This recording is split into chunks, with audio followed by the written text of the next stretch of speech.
Outlaw Radio on a Monday evening. What it do, what it do, what it do. My name is Kevin Barnes. I'm the host of Outlaw Radio. Outlaw Radio live in this case on a Monday evening. I hope everybody's doing well. Every day above ground is a good one. So this is what we do on Mondays and Wednesdays. It's actually a foundational Black American platform just meant for Black people. So if you're not Black and you're listening, you might hear some things on here that probably would shock you, right? Because everybody talks about Black people, but nobody talks to them. In particular, Black men, right? Ooh-wee. Everybody got something to say about Black men, and most of them don't have a clue as to what they're talking about. But so goes it, right? Like I said, we're on Mondays, we're on Wednesdays, 7:30 p.m. Central Standard Time. I'm late often, right? Simply because there's no requirement of me being on time at 7:30. If you'd like to see me start at 7:30, get a sponsorship. Sponsorships are available. All you have to do is inbox me. We can talk about networking and creating opportunities for each other, what have you. That's one of the foundational one of the foundational principles of being an FBA, which is dealing with your own, doing business with your own, getting money with your own, the black dollar. Which doctor in the building? How you doing, my brother? How you doing, man? Hey, I'm good, man. I'm good. How y'all doing out there? Welcome to Outlaw Radio, where we talk that talk, we walk that walk, raising vibrations and elevating thought. Y'all better come on in. I'm trying to tell you who I am, the Black woman lover, the Black man's brother, the culture teacher, hood healer, the ghetto witch doctor. Hey, mama! There go the CMOS, man! Y'all better come on in. I'm trying to tell you, hey, listen, man, get up to the House of Vitality, work on your immune system. While you're on your way, go to my TikTok page, the Ghetto Witch Doctor, and get in on this OG shit, fam. Come on in. Yeah, man, I see a T-shirt in your future, right? Oh, yeah, it's coming. It's coming real soon. They loving it. Hey, Kev, they loving that OG shit, man. I got to ride this wave. Man, why not? Surfing. You swag. You're surfing, right? Young nigga shit, right? Earl Henning in the chat room early said, what it do, bro? Love us, chocolate milk. And that's what I was going to say. Actually, there's a number attached to the show, 262-202-5131. And then the chat room's always popping. And so people say, well, Outlaw Radio Live, what we talking about? We talking about everything, right? What's on your mind? How you feel? Put it in the chat room. Call in. Say something. There's like I said, we're on Mondays and Wednesdays. People who I know very well, who I've known for a large part of my life, to say, Kev, when do your show come on? And I'm like, for years I've been saying Mondays and Wednesdays, bro. People call me and say, you ain't on the air, is you? It's Thursday. No, I'm not on the air. But shout out to y'all, man. To all the people who keep up with us, man. There's many people who show us love. We really greatly appreciate that.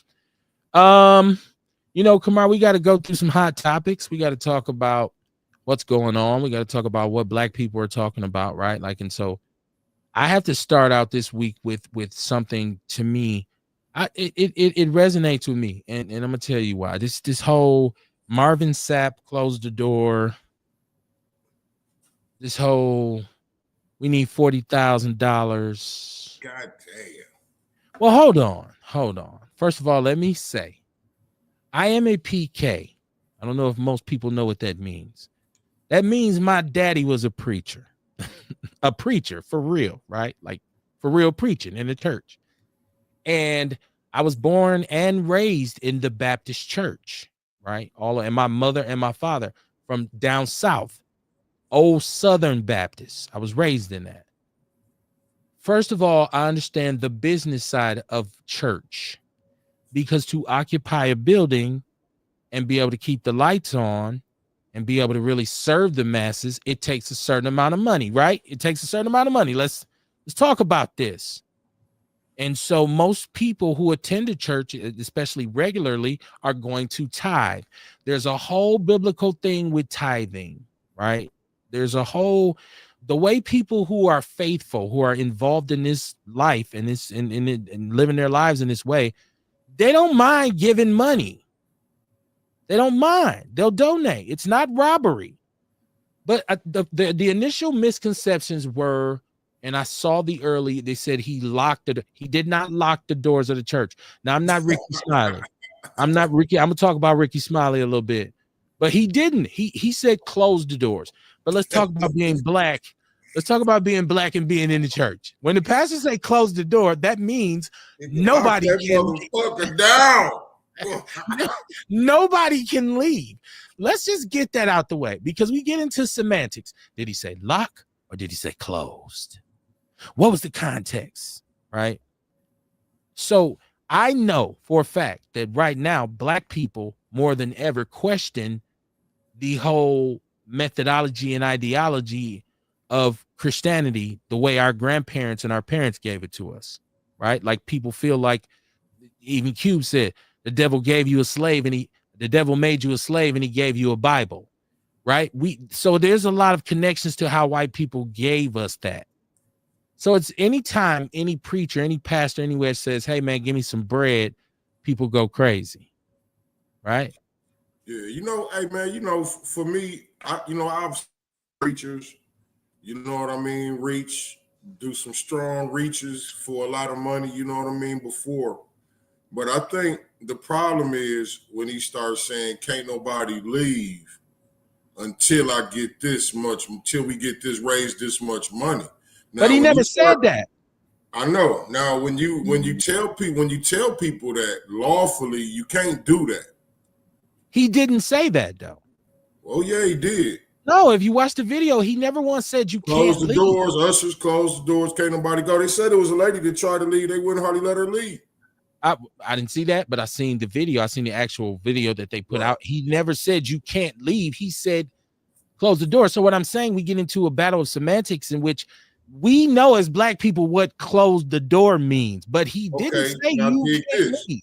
Now, you can imply, right? Like, but where's the law? Where the law gonna fall though? You know what I'm saying? No, like you can say all the words. Hey Kev, you can say everything besides lock the door. You know what I mean? No, you can say lock. You can't. You're right. You got people in there thinking they can't go nowhere. You know what I'm saying? Look, first of all, who want to do battle with the old sister on the usher board who really believe in it and she at the door? Remember, I grew up in church, man. That's what I'm telling you. I used to be it causes a scene. The usher now. So you like, I gotta use the bathroom. It's the same thing OJ did. You motherfuckers can't leave this room till I get my shit. Black people, y'all so bad. This is how we do each other. Hold on now. Let me get this chat, bro. Hey, y'all welcome to Outlaw Radio Live on a Monday night. We'll talk about this thing. Man, because I'm a PK. Hey man, and I ain't gonna lie. I still stand on that Trinity. That's what my grandmama, man. I don't believe. Listen, I don't care what nobody else say. I don't care what nobody else say.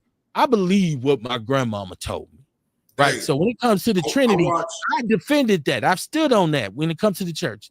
Go ahead. I watched Pastor Hines raise $1 million and didn't lock the door. So I'm just saying, you know what I mean? But see, he raised that money is back when he was building that school. Yeah, or when he sold us out to the Republican Party. Well, maybe that too. You know what I mean? But all I'm saying is, right. All I'm saying is, I done seen churches go shoot for a lot of money before. You know what I mean? So I ain't knocking that. I'm just looking at the method. Like, is that legal? See, Kamar, we're on the same page, but we going at it a different way. Because what you just said, it ain't what you did, is how you did it. And then the aftermath is, let me tell y'all something. In a crisis situation, the best thing you can do after some shit happened is own up to it. Yeah. Own up to it. Say, you know what? I know this might look a certain way to y'all, but this is actually a very teachable moment because he has an opportunity to say to people who don't understand let me show y'all how this thing really work in terms of, and it's a situation that could have brought people in, but I fought Ricky Smiley because I feel like Ricky Smiley, who is effeminate to me, and I don't know him, I've never met him, but if he always just giving this effeminate energy off to me, I'm sorry, I don't mean to go at Ricky Smiley, I don't want no beef, but he put extra on it. He went, you're lying. Like, stop, Ricky. You know what this is. Listen, we have so many examples of poverty pimps. Yeah, because people got to understand there's power in ministry. If you get the people on your side and they ready to contribute and ride, there's power in that. You ask your brother Daryl Hines. That's how they got access to the Republican Party way back under Bush and said, we'll give you that vote. Faith-based initiative money, which Trump still ain't messed with, and they still getting here in Milwaukee. It's power in ministry. So when you do something and people say, you just got to come to them and make it transparent. Like, look, ain't nobody pimping. And he has a great point. He sold millions of records. He's on tour constantly. He said he has businesses. He owns property. He basically said, I don't need no funky ass $40,000. And he wasn't raising it for his church or himself. He was raising it for an organization. They were at a gathering of churches. So the people in the room was top notch anyways. You didn't get invited unless you know what I mean? So, you know, so I'm just saying, we so eager to go at each other without saying, hold on, let me see what this is about.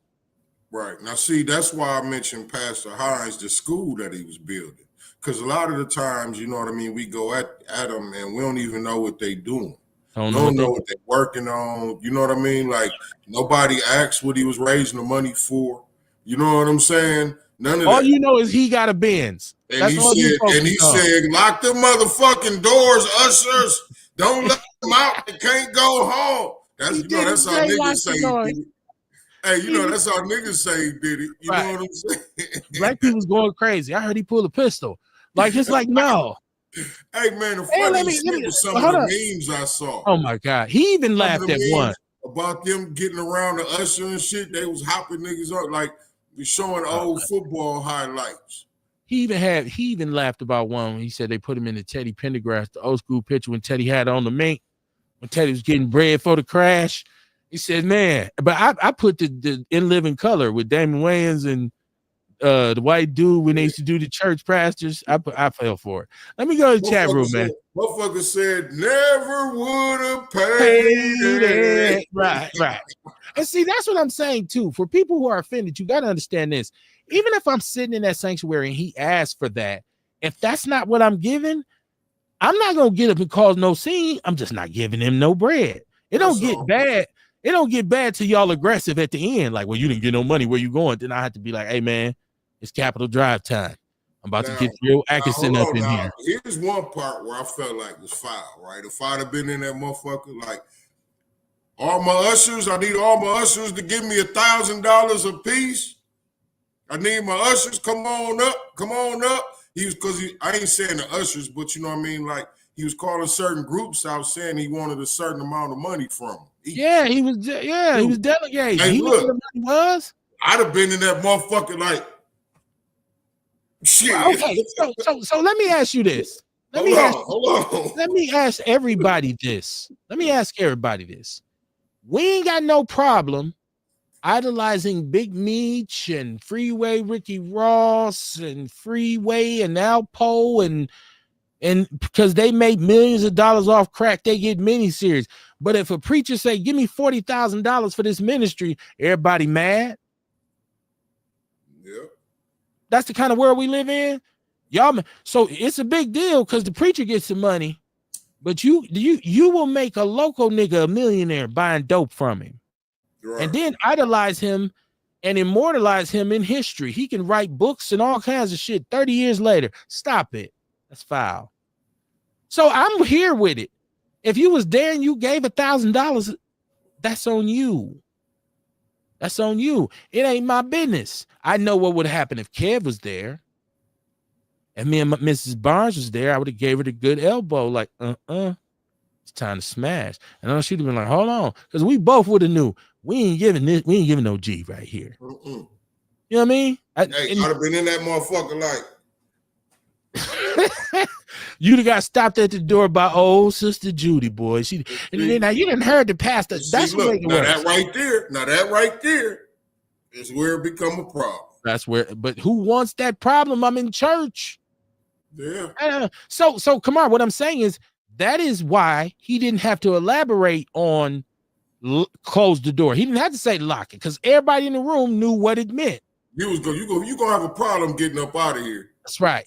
There's gonna be some conversations being had on your way up. And like you said, he said, you give 100, you give 100, you give 20. He delegated. Let me get this chat room. Nigga, you in the choir, you want 500. Let me get this chat room, Kamar. Ewok says, yep, sirs. How you doing, Ewok? Welcome to the show. He said, I did. Milwaukee came so full of idiots doing dumb criminal shit. Call somebody and then rob them. Damn, what is he? I'm so lost. I don't know what Earl was talking about.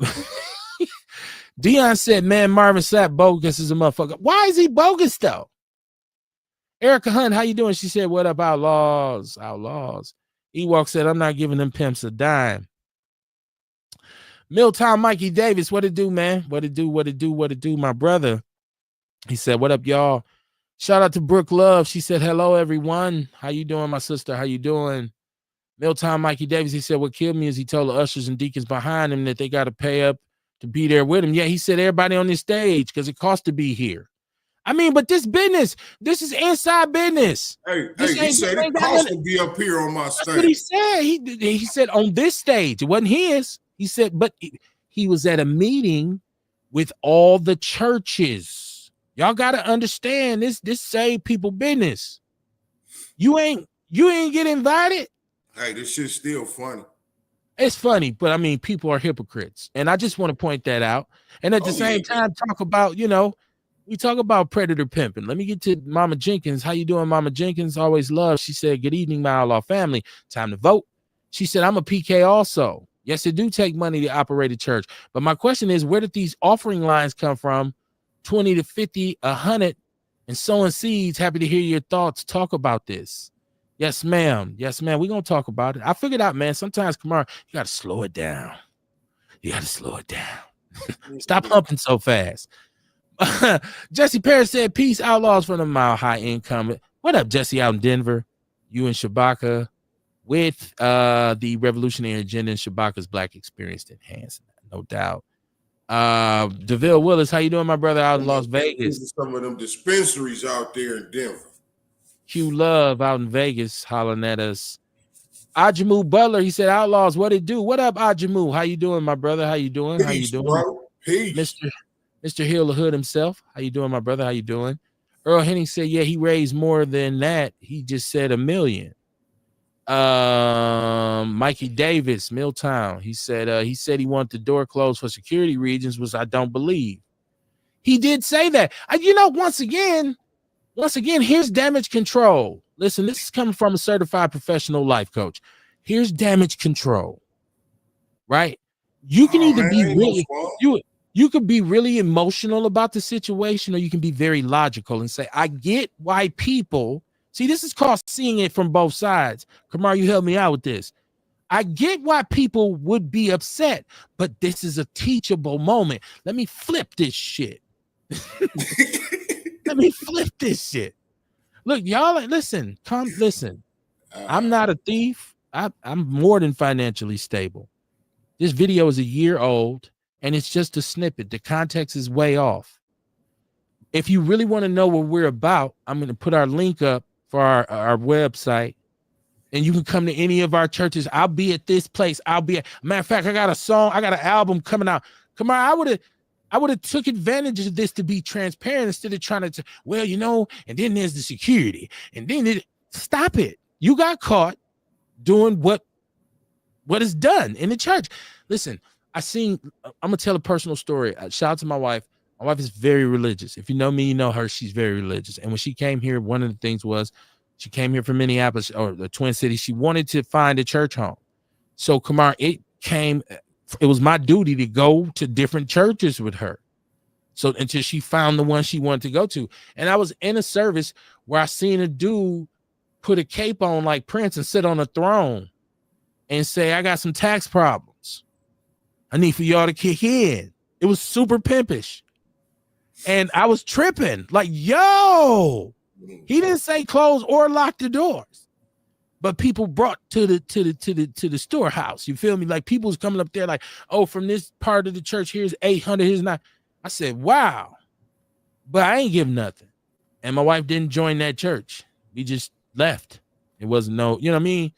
But this is how it goes. If you look at any religion, any religious organization, they give. Christians aren't the only ones that do it. Muslims give. Hell, they sell newspapers, pies, all the stuff y'all make fun of. They are enterprising, so they pay the fee. There's no, look at the Catholic Church. How much money goes to the Catholic? Y'all ain't got no problem with that?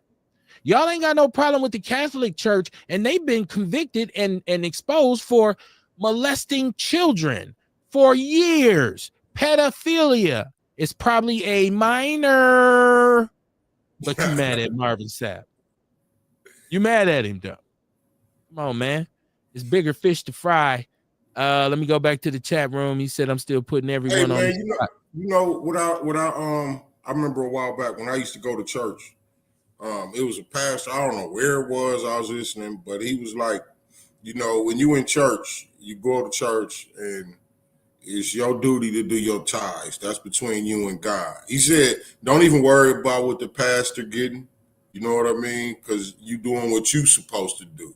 If his intent ain't in the right place, you know what I'm saying? God gonna deal with him. So you know what I mean? If you believe in Christianity, I'm guessing this is how they thinking when they do this stuff. You know what I'm saying? Yes. What's the difference?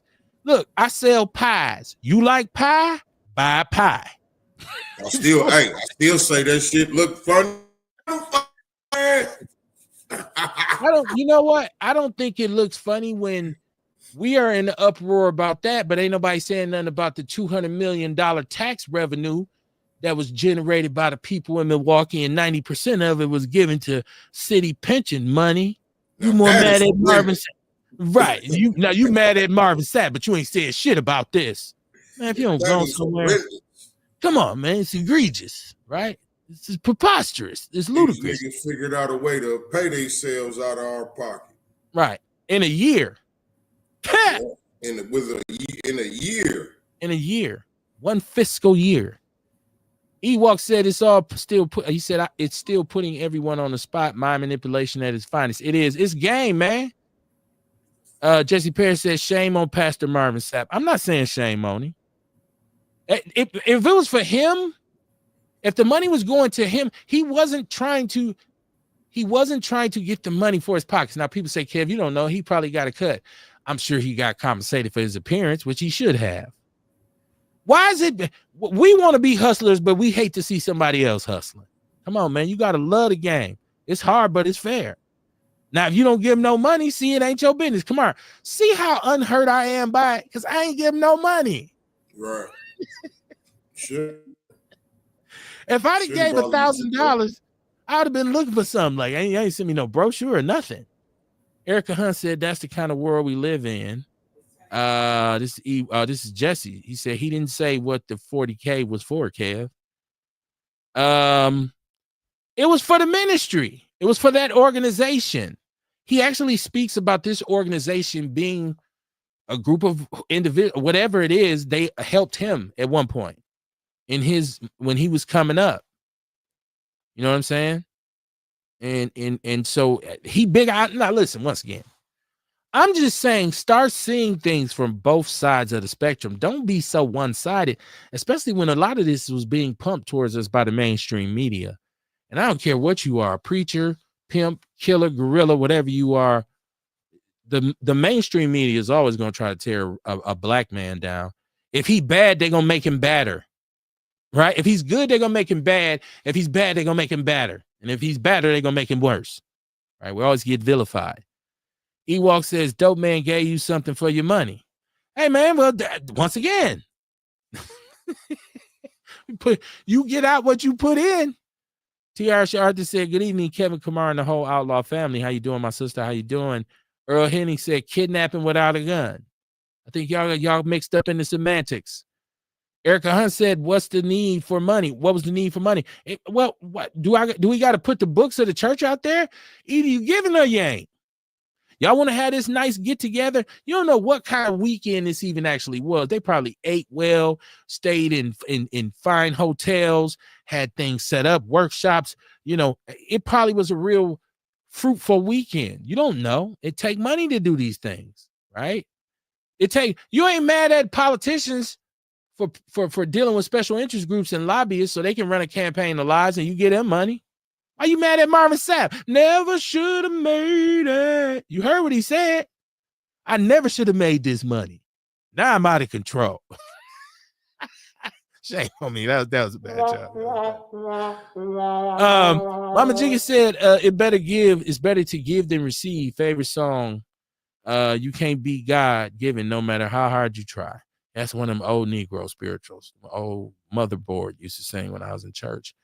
Tiarsha said, I said the same thing. If they were silly enough to get at it was on them, I would have to either left or just sat there without reaching in my pocket. Yeah. Listen, I ain't got nothing for you, player. That's the name of the game. Look, y'all dodge bill collectors. We all dodge bill collectors. You ain't grown if you ain't hung up on no bill collector. Right? He trying to get his money. Oh, I ain't got it for you. You won't get it today, right? Go ahead. Now, once again, if this becomes a situation where if you find out later on that there was some threats or like the ushers he was talking to was some real big ass ex-football looking dudes, right? And everybody's like, oh shit, I ain't going to the door. If it was Sister Fannie Mae them, you could have went out if you wanted to, but you didn't want to deal with her. So black people, stop acting like y'all know what church like. Y'all so brand new because y'all don't go to church no more. Stop it, man. Mikey Davis, he said, oh, Kev, I feel you on that. I wasn't aware of that fact.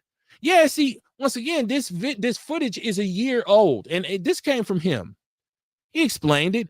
I just didn't like that he wasn't transparent enough to say, okay, so let me say this. One of the things that I love about Minister Farrakhan is naysayers and haters who said, well, they killed Malcolm X. And somebody posed that question to the minister one time. And he said, even if we did, what business is it of yours? What you gonna do about it? You didn't find Malcolm. You didn't save Malcolm. You didn't feed Malcolm. It ain't your business. I said, man, that's what's up. And so I've always kind of lived by that. Like, hey, man, some shit ain't your business, man. You know what I mean? And y'all asked the wrong questions about the right shit. Earl Henning said, robbing the locksmith and taking his key fob machine. God damn, Earl, you keep me wondering what the locksmith making a key fob. Only on Outlaw Radio. Look, Q Love said, what up, Kamar? DeVille Willis. He said that Pastor strong armed his congregation. I've seen it done smoother. He said he gonna end up like that pastor in Brooklyn who got robbed during his sermon. Remember that? Totally different situations. Marvin Sapp, I think, has a record of ministering, okay, because he talked about ministering a church in Michigan for 15 years, and he said he did it for free, and he gave $30,000 a year of his personal income to this ministry. I don't think he's a crook. I don't think he's a poverty pimp, because all y'all never should have made it. Your mama bought it. He should be fetted up unless he signed a bad record deal. But the way he said he had annuities, investments, and properties. He said he plays the market. I just don't think it's that. Now, it's some other people who if I'd have seen him, my gift of discernment would have said, nah, dude's a shyster. I don't think Marvin Sapp is a crook. I just don't think he need Ricky Smiley helping him. I think Ricky made it worse. Ricky's just a little funny to me. I used to think his comedy was funny, but I do not like his show. Sorry. Jesse said, I have a problem with all of the churches, Kev, not just Sapp. If that's your personal thing, and that's what I want to tell people, Outlaw Radio, we ain't here to tell you what to think, man. Listen, whether you love Jesus and the Trinity like myself, the Father, the Son, and the Holy Ghost, or you are atheist, whatever you believe in, that's you. Shout out to you if you don't believe in church. You got now, do you have problems with the church, or are you just like, to the point where you won't even ever deal with a church, because a problem can be fixed. What's your problem with the church? Maybe you got to find the right one. A lot of times it's like running into a mentor, Kamar, or somebody who helps you out. You kind of run into them, and the spirit tells you this is somebody you should be connected to. Church is the same thing, right? It's the same thing. You walk in there, you say, oh, I think this would be my church home. So it's organic. Sharon Evans said the Catholics give the church business hours, business houses, money, and everything. It doesn't matter what they do. If they rape little boys, they still get money. Matter of fact, even with this whole dismantling of with Trump, with the USAID program, which from my understanding it was the government arm that dealt with foreign aid. One of the biggest organizations that they donated to is the Catholic organization. So the Catholics is getting federal government money, and they get, the money that they already generate. That's a lot of money to give one organization. That's a lot of influence. Why you think people believe in stuff like Illuminati, right? And their deity, one of their, I guess, semi-deities, and this is me speaking this way without totally understanding Catholicism, is the Pope, who's human, who's just an old dude, right? Like, to us, it's like y'all tripping on us for Jesus, but y'all got the white dude over here and Saint Mary, and that's what I'm saying. I stay out their business. That's why I stay out Catholic business, Kamar, until he crossed over to the little boys, and I said, oh, that's fucked up. You know what I'm saying? Other than that, hey man, praise your Pope. She said Sharon Evans said they give him insurance. Listen, I'm sure they're taking great care of him. Once again, when you have hundreds of years of boy booty bandits, I don't care what you've done. That's egregious. Erica Hunt said, let's be honest, money make the world go round, and every organization needs money. I'm interested to see what was the need of the money. I think you worried about the wrong thing. Now, if this is an organization, especially if they have a 501(c) or something of that nature, their financial reports, because they do an annual report, you can actually go and see where money was allocated. I just don't think that's, because it's $40,000, right? We got celebrities and stars driving around in $2 million cars. Trump done spent $3 million playing golf. More than that. 30, what is it? 30 million? Playing golf. Didn't he spend $15 million to go to the Super Bowl? To the Super Bowl. And you worried about Marvin Sapp and $40,000? Black people, you got to be smarter than this. Tiasha said, Kev, you said your loss with that Outlaw family she said you said you're lost with what the Outlaw family is talking about. He was referring to the locksmith that was called to unlock some guy's car and reach out to him on Facebook Marketplace. 2 mofos held him up by gunpoint, took his phone, $150 in cash, his car, and his equipment that was worth $8,000. Wait, who? The locksmith. A locksmith was robbed. Wow, I didn't know that. Thank you, Tiarsha, for filling me in on that. I didn't know. A locksmith went to help someone, and he was robbed. I didn't know nothing about that. I didn't know nothing about that. That's crazy. Jesse said pastors shouldn't be hustling their congregation, Kev. That's pimping. Nah. Do y'all know what pimping is? Y'all, you see, people use that's another word, Kamar. People throw around. Pimp, I'm a pimp. Like, we got to treat this just like Kamar, we're creating a box for certain words that are normalized in our community, but we got to think before we actually utilize them. We said real nigga last week, gangster, pimp, right? We got to start whore, hoe, Uncle Tom, Sambo, all these. We got to start understanding what these words mean before we throw them around. I'm telling you, you said pimp. Pimps are a chosen few. And what they do ain't nowhere near what the Marvin Sapp is doing. He's not a pimp. He's not a pimp. And I don't think a pastor appealing to his congregation saying, hey, man, we got to get this money up. If we want to be in this industry, it's going to take investment. Now, if they don't have any money and he's draining them and you see him riding in the Benz and it's on their backs, yes, that's wrong.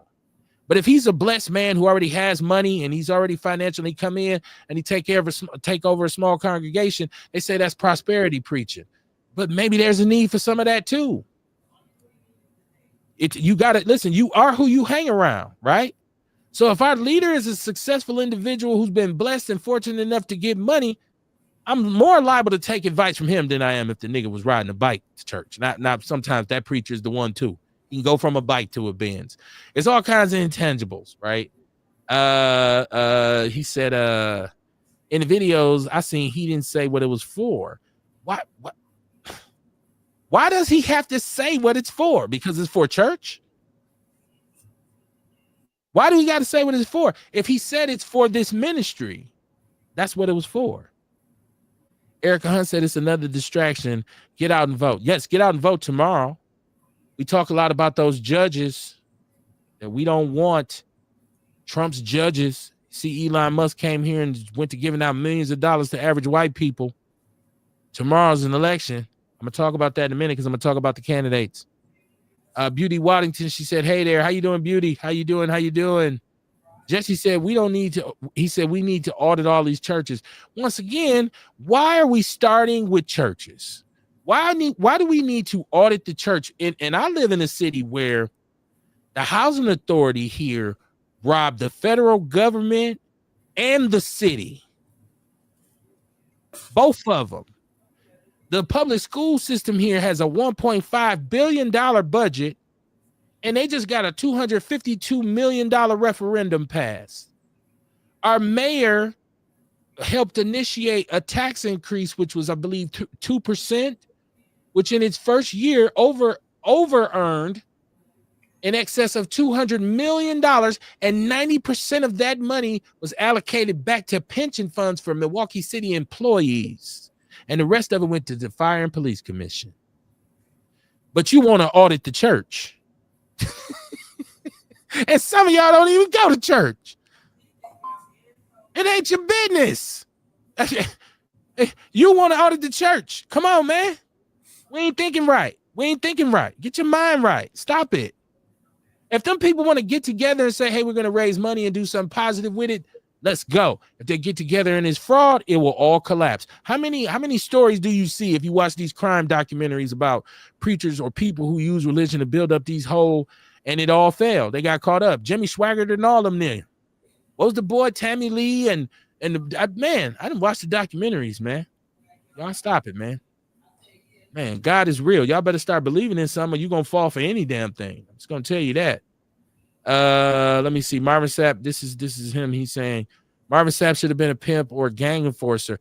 Preaching is not his calling. Based on what? Because he said close the doors? That shit don't even sound gangster to me. Because if you're in a room full of gangsters, close the door don't mean shit. It don't mean, that's like talking to yourself. And it's probably somebody gonna tell you, say, man, I don't give a fuck what you talking about, man. This wasn't gang. This was not a gangster situation. Nobody was held hostage. As far as I know, no pistols were involved. Come on. Earl Henny said church van repairs electric bill. Yeah. Y'all want the barbecue? Y'all want youth week? It costs money just to print up flyers, man. Like, y'all better stop acting like y'all don't understand this. He said, how could you leave if he didn't lock the doors? Once again, that is a misnomer. The man never said lock the door. That is the mainstream media going into some character assassination. That is people who are in their minds, they already have a problem. It's biased. You already have a problem with it. Yeah, he said lock the, he never said lock the door. Kamar looking at me like, kid, come on, man. You know. But let's talk about what he really said, Kamar. He didn't say lock the door. I wish we had the video right now to really listen to what he said. Man, I played the video. Because I'm gonna tell you, I was really under the impression, and I wasn't by myself, that he said lock them doors. Okay, check this out. Like, I don't know. Let's see if we can find it, man. I'm gonna pull it up. If he said lock them doors, man, you know what I mean? That's a case. That's kidnapping. He did not say lock the doors. Hold on. Give me a second, Kamar, because I'm right. I do know you can't hold nobody. You know what I mean? That's why OJ, that's why he originally got locked up. Exactly. He went back to that hotel room and he told him, y'all ain't leaving this motherfucker till I get my shit back. And he went to jail for it. Yeah. He went to prison for it. Yeah. You know what I mean? Yeah. So that's my whole thing. Like, you know what I'm saying? Was his context right? Because if his context wasn't right, that shit wasn't legal. Nah, man. I'm telling you, I'm gonna find it. But I have seen pastors, you know what I mean, do that. Well, I've never been in a situation where a pastor said can't nobody leave. And listen, I've been to a lot of church, right? Like I have literally, I'm telling you, I grew up in the Baptist church, man, and we went probably the first, I don't know, 16, 17 years of my life, I went to church. So I'm saying I've seen pastors finesse, and we knew, like, well, yeah, he's gonna get paid. Like, he's the leader, though. The leader should get paid. Right. But it was never a situation where it was like, well, y'all can't leave unless I get it. He did say $40,000. I think once he put a price tag on it, it was like, okay, he said 40 G's. Like that made it seem even more extortive, right?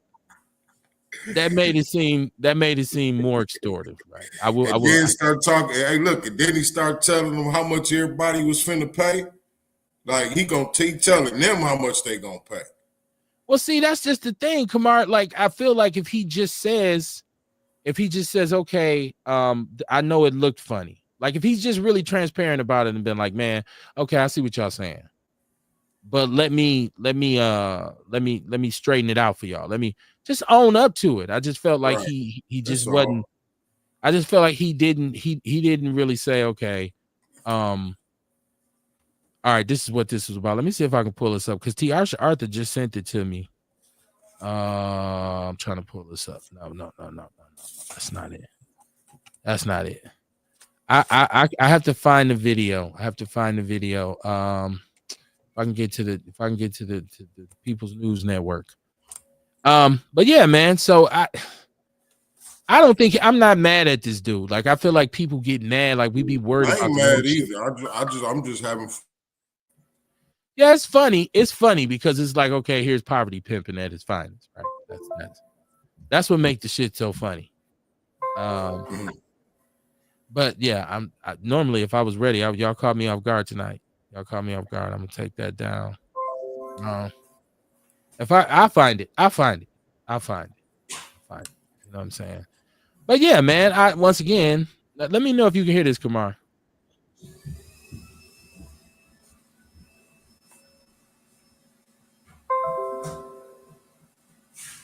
I don't think we can. Nope, I don't hear it. Hold on, give me a second. All right.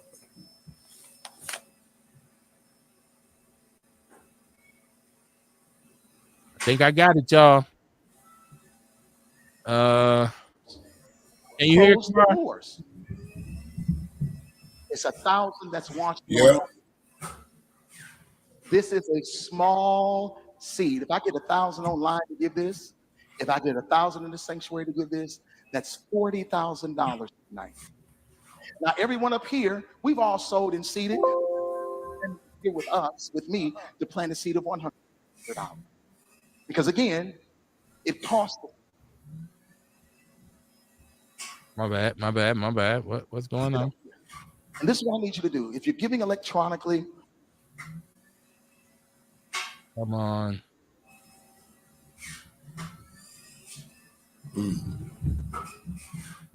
He's talking about it. Or even if you're giving tangibly, I'm gonna have y'all come to the altar and give.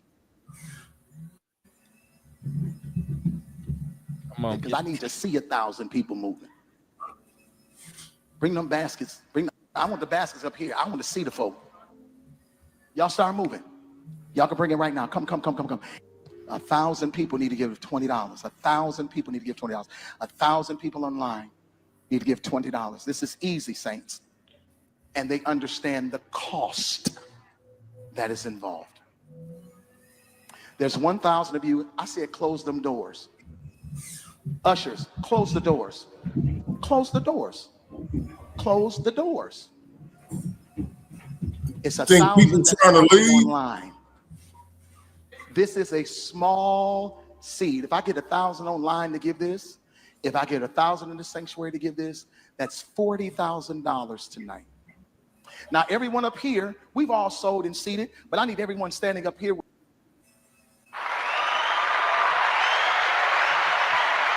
So didn't say lock the doors. He didn't say lock the doors. Didn't say lock the doors. He didn't. He didn't. That's what I'm saying, Kamar. And that was my whole point. And if you listen to the context he's using, what he's saying is, but it's people miss once again, it's not for him. That's not his church. It's for this organization that he's there. That's why he's there. That's why we paid him. We probably put him up in a hotel. Who knows what his riser is? You as a performer, you know what we got to have a riser. What's in our dressing room when he get there? I want Skittles, only the purple ones. I won't Coke 45, right? I want Optimos. So this is business. It ain't your business. It's business, but it ain't your business. Let me catch my chat room. He said this is one of the main reasons he stopped going to church. Erica Hunt says my pastor only closed the door during altar call. This is Jesse. He said I'm not atheist. It's more like agnostic or spiritual. Okay. Said vote for tangibles. Erica Hunt said my concern with the money is what is for. Are we rebuilding shelters for our community? Are we refurbishing schools for our community? $1,000 donation is a big ask, especially in one service. Once again, you don't know who was in the room. See, they have political fundraisers where it's like $5,000 a ticket, but they don't invite your ass because you ain't got 5 G's. You're only in this room because you have certain amounts of money. That's why he turned to the people and said, we all paid for, you heard what he said. We all paid because y'all paid to be here. Money. It ain't your business, man. It ain't your business. Mama Jenkins said a murder every day here, but crime is down. There have been 27 homicides in 2025. This is 3 more than last year on this day. But y'all mad at Marvin Sapp. Jesse Perry said, then they need to do an audit, Kev. The housing authority. Right, but you ain't made no big funk about that, but you mad about Marvin Sapp. It's priorities. What matters? See, if we was checking everybody, I'd be like, well, check him too. But we can't be selective. What Chris Rock selective rage? You pick and choose. Oh, I'm gonna go at him, even though he doing the same thing. You ain't gonna say nothing to him. That's bullshit. Erica Hunt said all of that criminal activity is the reason why I'm skeptical to give my money and want to know what's being used for. If you like that across the board, that's fine.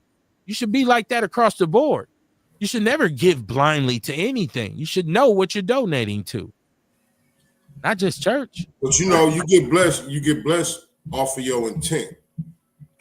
Yes. And listen, so if they telling you this is for some poor unfortunate kids or whatever, you know what I'm saying? And your intent is I'm giving this money for some poor unfortunate kids. If they don't do that right thing with that money, that's something they finna have to answer to. And not you.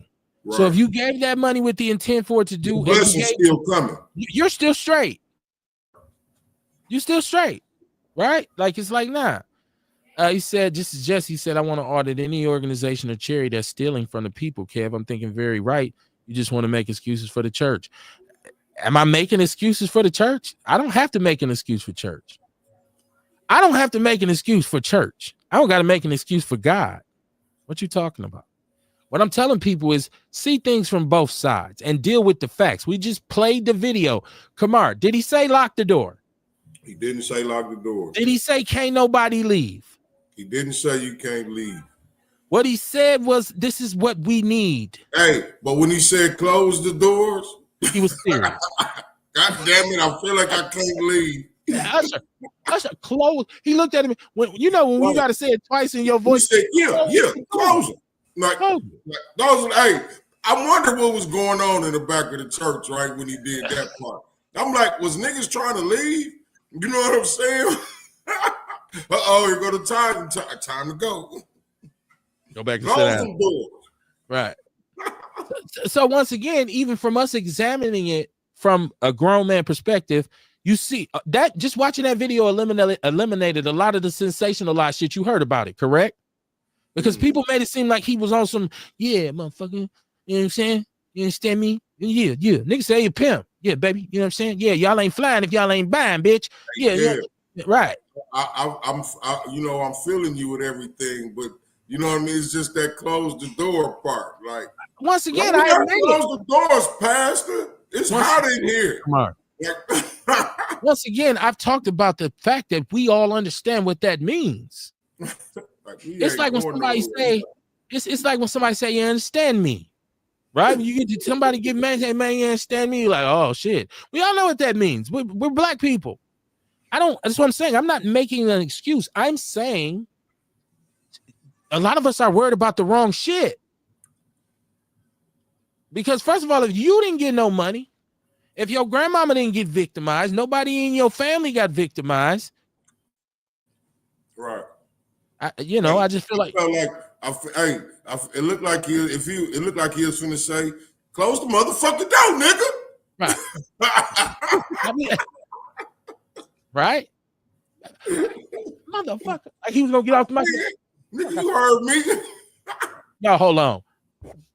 Man, go back there. Leroy, close that goddamn. Right. Listen, I get it. Once again, Kamar, you heard me even say it would have been better if he'd have just owned up to it. Like, I know it sounds fucked up. Right. Let me talk about this a little bit. Optics are everything, especially when we all unseen it. You can't reinvent the wheel. You just got to say, hey, man, I know how the shit looked. You know what I'm saying? Like, that's what I'm saying. I don't have to make an excuse. We all seen it. I just remove all the fallacy from it and say, okay, now what you think? If you still feel the same way, God bless you. Man, you know what I'm saying? Nobody got to make no excuse for nobody. Erica Hunt said we got our own con artist. His name is Frank Nitty. Allegedly. Ain't nobody still showed me what has he been prosecuted? I've heard a lot of personal things about him, personal character indictments, which I don't know to be true. I mean, where smoke is fire, right?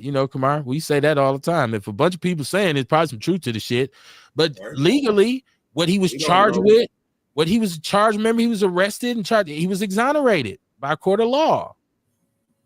So, you know what I mean? Being an asshole ain't no crime, regardless of what somebody thinks. Just because you say, oh, man, what an asshole. Hey, but it's not illegal, especially, once again, if you gave him money. I wasn't mad at him. I people, because I didn't send the Cash App to him. You see what I'm saying? Like when people say, oh, man, I donated it. Hey, man, what were you donating for? You wanted to support what he was doing. Then you donated from a place in your heart that was genuine. So it doesn't matter what he did with it. You was down. You showed that you was true. Let me see. He said, you are God. He even told you that in the Bible. I'm not going to get into no conversation about spiritual or religious. That's not where this conversation is going. Nah. He said the video I heard, he literally said, lock the doors. Now you telling me I didn't hear what I heard, Kev, which is gaslighting. We just watched the video. Come on, did we not just watch the video? Yeah, people who have it fucked me up too, because I thought I heard lock too. All day long, every time I talked about it, I thought I heard lock the doors. And when we just heard it, I didn't hear lock the doors. Well, I don't know why the fuck I thought I heard that this morning. See, it's the Mandela effect, because Sinbad never made a movie called Sinbad. They doctored this shit up. Right. Fuck it. Kev trying to pull the wool on y'all, right? It's AI. AI that's in the middle of the day. Listen. That is the original video that I seen. Now, this is the Mandela effect, because if you know what that is, Sinbad didn't actually make a movie called Sinbad, right? People said Mandela died in jail. No, he didn't. There's the Mandela effect. If you know what this is, have you ever heard of the Mandela effect? Right, yeah. Look it up. It's a very crazy phenomenon, and it's very valid. I watched, that was the video. It's not edited or anything. So I don't know what you're talking about. He never said lock the doors. He said he grew up in a Baptist church as well. Hey, man, good for you. Thank you. I mean, I don't know what to say to you. Alice Burns, how you doing, my brother? How you doing? He said they gave more than $20 every Sunday anyways. And Kev, that really wasn't gangster. Close the doors. Did I not? Ain't that what I said? That wasn't no gangster shit. Close the door. I think he was agreeing with you. Right. That's what I'm saying. And that's the real one. And that's the real one. So I know, like I said, if it was some gangster shit, he'd be like, hey, man, ain't nothing moving. He wouldn't have had to say close the doors. Hey, man, I don't know what y'all on, but we got to get this money up. not close the door. But what did close the doors have to do with it, though? Well, he's making a statement on the importance of it. It is how we speak. It's how we speak to each other. Well, like tomorrow, close the doors. That means it pretty much mean ain't nobody leaving. Well, ideally, you're not leaving. You could have left. Yeah, nigga, that's what it means. The gist is, right? You know what I mean? It's like when somebody say, hey, man, when somebody say real talk, or on my mama, on my mama, you say, oh, shit, this shit just got real. It just got real. He said on his mama. Tiarsha said, sent the video. Thank you, Tiarsha. Thank you for sending it. I think that was yours that I played.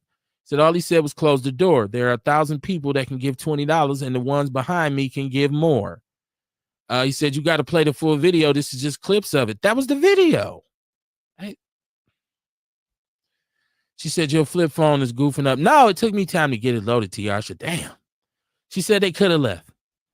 Erica Hunt said, this normal for the church, and he did the math. People did too much with this situation. That's all I was saying. Thank you, Erica. That's all I was saying.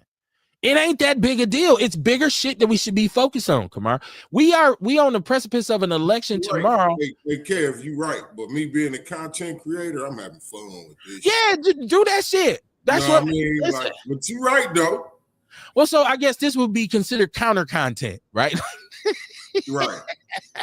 I'm counter content, right? Like, which is content nonetheless, if you understand, right?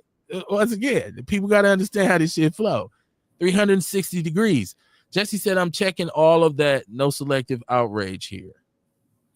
You got to understand, Jesse, when I do a show, I'm not just talking to you. Like, Jesse take everything like I'm talking to him. Hey, Jesse, dude, there's a lot of people listening to Outlaw Radio besides you, bro. He said, why would he say close the doors, Kev? If you can leave, why close the doors? See, I can leave because a motherfucker can't tell. I'm a man. And if I'm there with my wife, I am the man in that situation. When I say, baby, let's roll. We leaving. I'm leaving.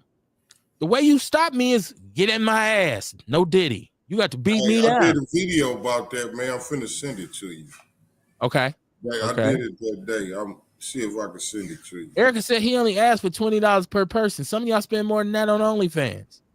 She said, but I would have gave it 20. I wouldn't have gave him shit because I wouldn't have liked the way he said close the doors. I'm a real one. I'd have said I was gonna give until he said that. And I ain't giving you shit. What you gonna do? That's the kind of dude I am. Sonia Thrower said, hello, guys. What I miss? Oh, it's just Monday. Welcome back to the show. JC Terry, he said, my brother Rock, he said, if asshole was a crime, I'd get electrocuted. Ha ha. Rock's crazy. I deleted that comment, by the way. Which one did you delete, Jesse? I'm singing and playing the piano at the same time. He said, I remember that Sinbad movie. There we go. Mandela effect. Sinbad has said he never made a movie called Sinbad. He's never done it. Mandela effect. Tiarsha Arthur said a lot of churches ask for doors to get closed during altar time to keep people from getting robbed. There's that again. Said, I did hear the one video. He said, lock the doors. Dion said that. Show me. Somebody send me the video where he said, lock the doors. That's how we going to settle this. That's how we going to settle this. Tiarsha sent me the video. I played it, and it was just like what I had seen. So if you have the video where he says, lock the door, send it. Put your money where your mouth is. He said, and I remember watching Atlas Burns said he watched the movie Sinbad. But was it Sinbad, the comedian from a different world, Black Sinbad? Was it him? Erica Hunt said, close the door can be translated to we having a private conversation. Earl Henry said, bills to pay is the reason why we need money. Hell yeah, you got to have it. He said that one about the gaslighting. The one about the gaslighting. Oh, it's all good, Paris. I ain't tripping, man. You got to have thick skin to be the Negro whisperer, right? This shit, it don't bother me, man. That shit, I welcome alternate opinions. 262-202-5131. It's Outlaw Radio live on a Monday evening. Hey, man, I want to say this. When are we as foundational Black Americans in the city of Milwaukee are going to decide to boycott Mayfair Mall? From the whole Joseph Mensah debacle where a young man was murdered, young black, they have a curfew that you can't be in there if you're under 17 after a certain time. Now, I will say, young black people from Milwaukee have gone to Mayfair and shown their entire ass. Fights, crazy shit, robberies, theft, all kinds of things. This is true. This is why a lot of these things have been put into place.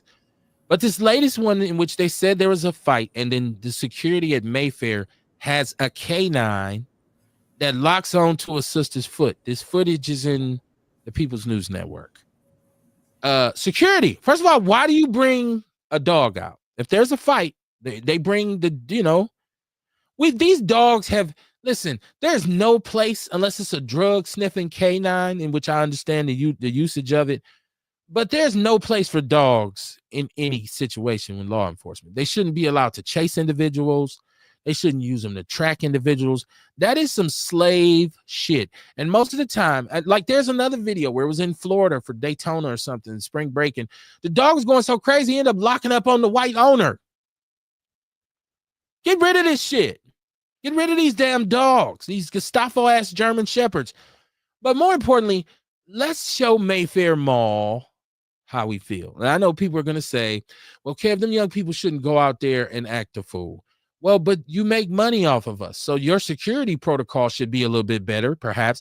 I can't get over the fact that our kids, but come on, we acted a fool at Northridge. We acted a fool at Capitol Court. We acted a fool at the Grand Avenue, right? This is what happens. You get a bunch of teenagers, shit happens.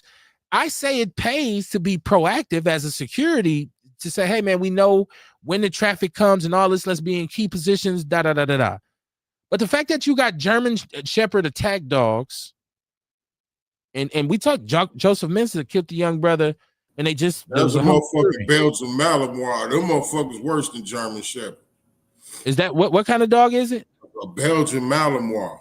Oh shit! I didn't even know what that was. Them motherfuckers a lot more vicious. They look like German Shepherds. They're a lot more vicious. Them motherfuckers come out the womb biting, nigga.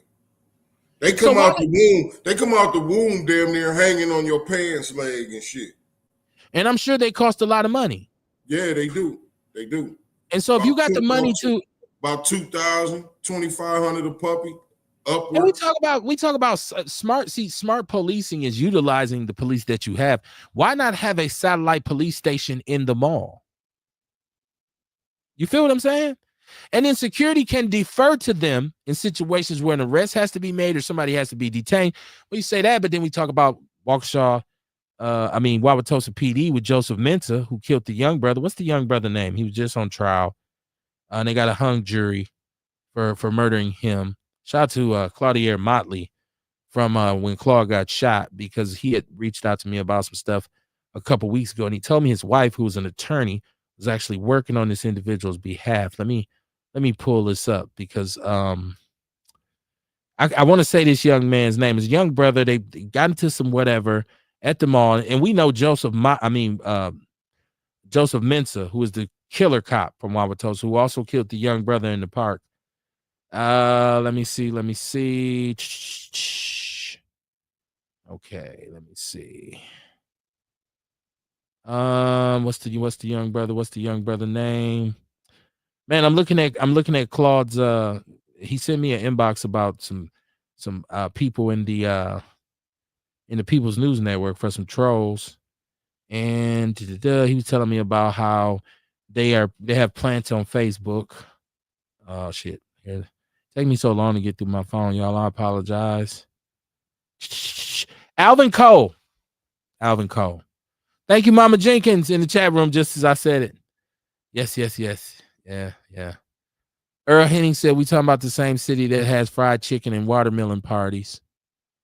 What's wrong with watermelon and fried chicken parties? What's wrong with that? I like fried chicken and watermelon. Erica Hunt said, I have my opinion, but I'm here for the comments and all other people's opinion. Yeah, that's what Outlaw Radio is about. Open communicado, as we say. Let me see. This is Dion. He said, okay, he didn't say lock the door, but he said close the door. Damn, Dion, where you been?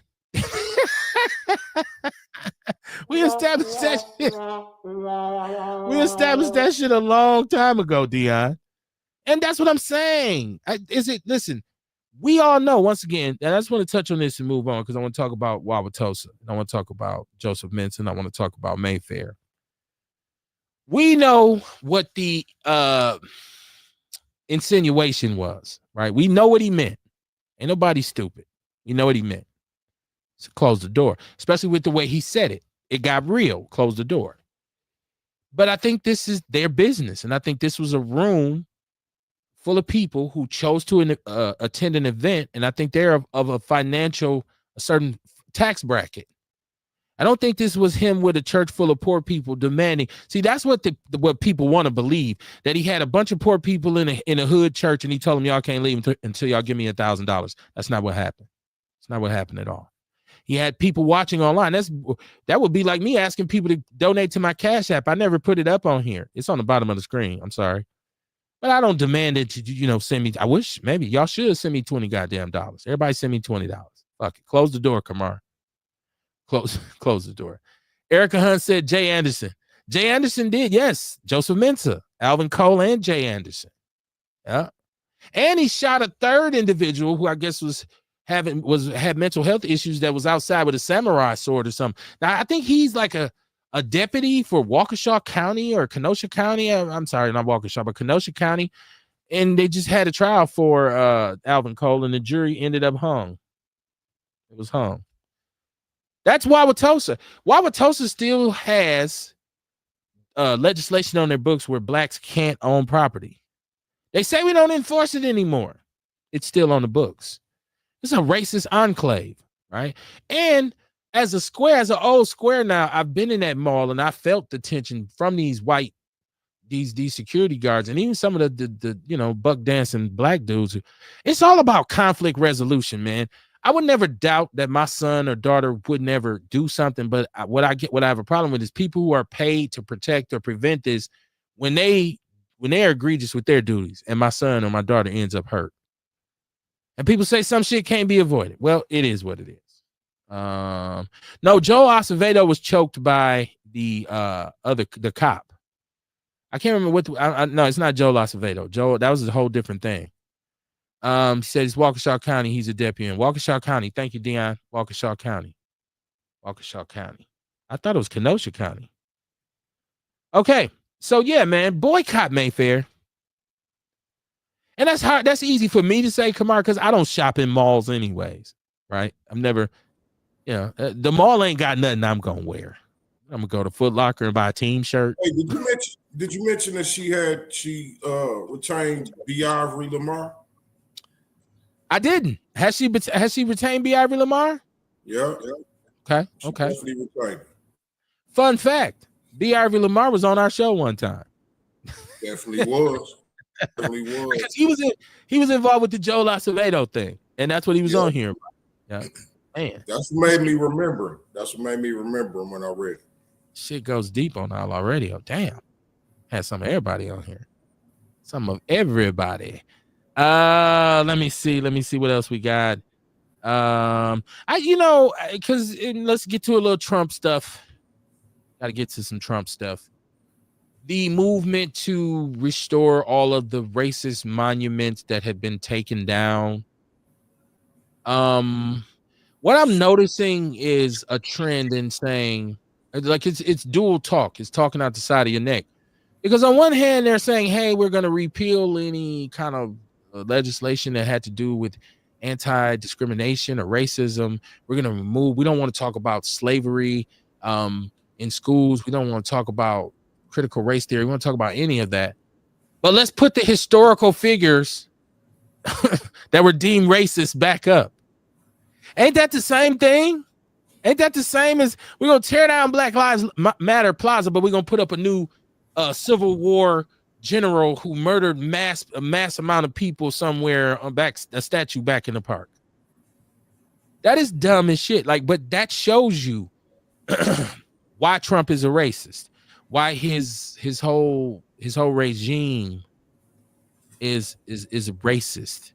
The continual effort to just tear down anything that's even related to equality is racist, right?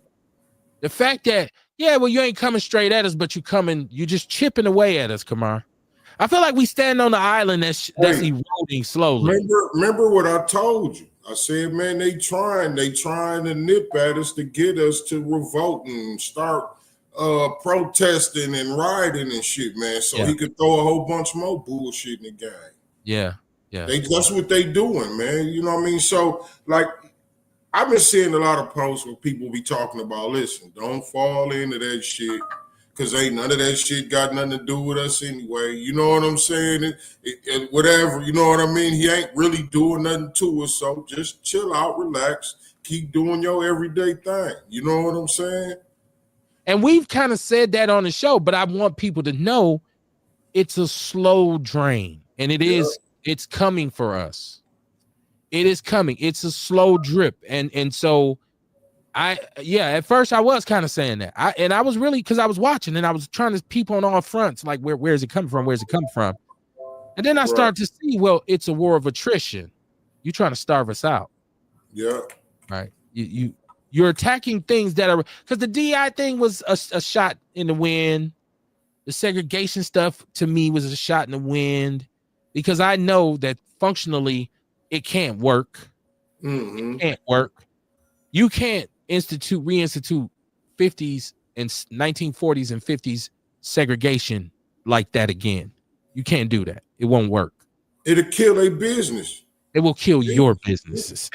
It will, just like we became totally dependent on you for goods. After integration, you become dependent on our dollar to keep your shit in business. Correct. It's a codependent relationship.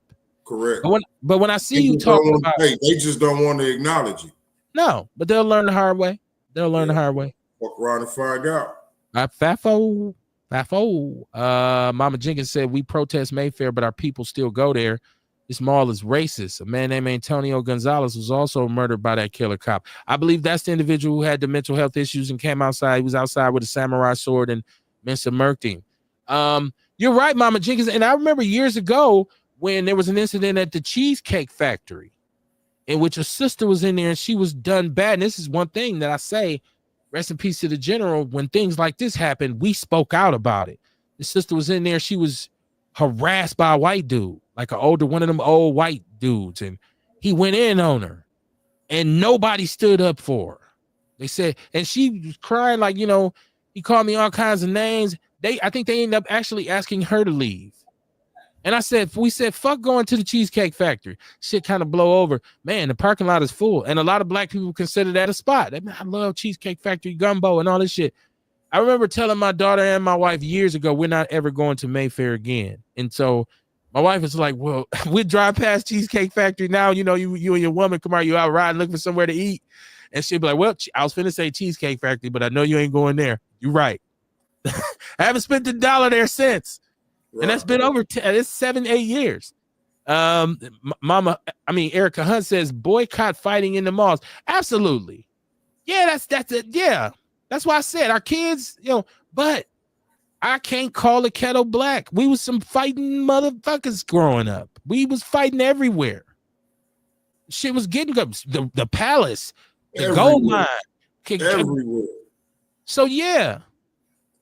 But you know what I expect? If you're making money off of us, if you got enough money to buy a marshmallow Malamore, what you call it, Kamar, a heap of rubber, what was it? What's the dog called? A British Belgian Malamore. A Belgian Malamore. Yeah, a Belgian marshmallow. If you got enough money to buy that shit, you ain't got enough money to hire a few extra security guards and train them correctly on crowd management. And those who do act up, like I said, because listen, that mall is generating a lot of tax revenue, and I'm sure that the Wauwatosa Police Department reaped some of the benefits of that. So why not put a satellite police station in there for 5 officers? Just to protect everybody's rights. Because listen, here's the trick about the dog incident. The Wauwatosa Police Department stated when the mall called them, they didn't even, when they said, no, it's good, don't worry about it, it was just a fight. They ain't said nothing about the dog biting the girl. Damn. They didn't even tell the police. Well, that put Mayfair in fault. Yeah. So B. Ivory Lamar, go get that bread, man. You finna eat that shit up. Hey, tell him close the door, B. Ivory. Straight up. In the first meeting, say close the door. I need a stack from everybody in this room. Turn the motherfucking TV off. Right. Right. Don't turn the TV off. Man. Yeah, shit. Earl Henning said the racist police in Wauwatosa were having a fried chicken and watermelon party. Oh, were they? Thank you for telling me, Earl. I don't listen. I live adjacent to Wauwatosa, and I don't go to the mall, but I do spend other money in Wauwatosa at certain places. But I'm more likely to go to Brookfield, which is not much better in how they treat us. Listen, the surrounding suburban counties have always fucked with black people. Listen, I remember it was funny when my wife first moved here from the cities. When we would go to Bayshore, Kamar, I would never go down Port Washington. I always cut through Lincoln Park, came out on Silver Spring and hit that thing like bam. And she would be like, well, just go down Port. I'm like, no, we don't go down Port Washington. Because those police was gonna fuck with you. Straight up. You didn't want to fuck with them. You didn't want to fuck with, no, you didn't want to fuck with them. It was like East Capitol. You ain't want to get no hotels over there, nothing. No. Glendale PD, Shorewood PD, Brown Deer PD. You ain't want no smoke from none of them because they was gonna handle you. And they would get you just for being like, what you doing out here?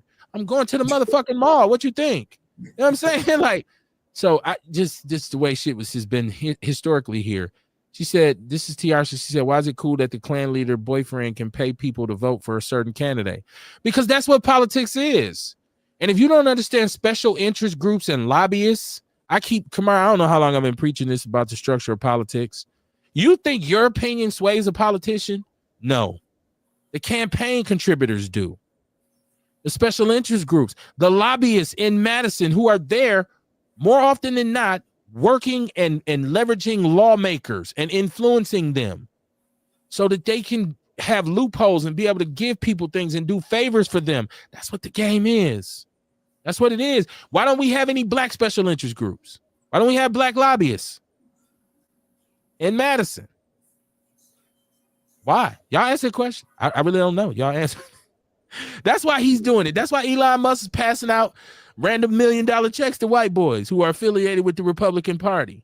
Because we've been talking about the judges who've been standing up against him. We said that's the only thing we really got left is for these judges. So we need to prevent this red judge. We need to prevent him. I'm gonna call his name in a minute. I just ain't done talking about all my shit yet. Earl Henning said America is built on racism. Well, yeah, America's a country that was established by taking shit from people. You got here and there was some people here. You just said, hey, man, y'all didn't say close the door. Y'all said y'all get the fuck out. Open the door and let them out. They got to go. America was established on that. But I'm American. I'm American. I'm glad I live in the city. I ain't sorry, Native Americans. Sorry, indigenous people. I'm glad that I was raised in Milwaukee, Wisconsin, which is stolen land. Right? Hey, Erica Hunt said it's crazy. Y'all want to protest Mayfair, but when we shut Mayfair down multiple times with protests in 2020 and 2021, people was calling us crazy for doing it. Who was? So you said y'all, as if you talking to us. Nothing can be further from the truth. I ain't never said nobody was crazy for protesting. I don't believe Kamar has either. No, I was saying Trump them, they want us to protest and do all type of shit right now. That's why they picking at us with different shit they want to do. The segregation, the DEI, the civil rights law. Kamar, this is Erica Hunt making a comment in the chat room saying it's crazy y'all want to protest Mayfair, but when she said they shut it down multiple times with protests and people was calling us crazy for doing it. But it's always people who are going to call you crazy for doing something like. That don't mean we would. Well, she said y'all. I think she was just speaking. I don't think she was, pointing at us. We can't be sensitive, right? Dion said, bro, I still don't fuck with Port Washington or Shorewood. Yeah. I'm telling you, it was crazy. I really had to.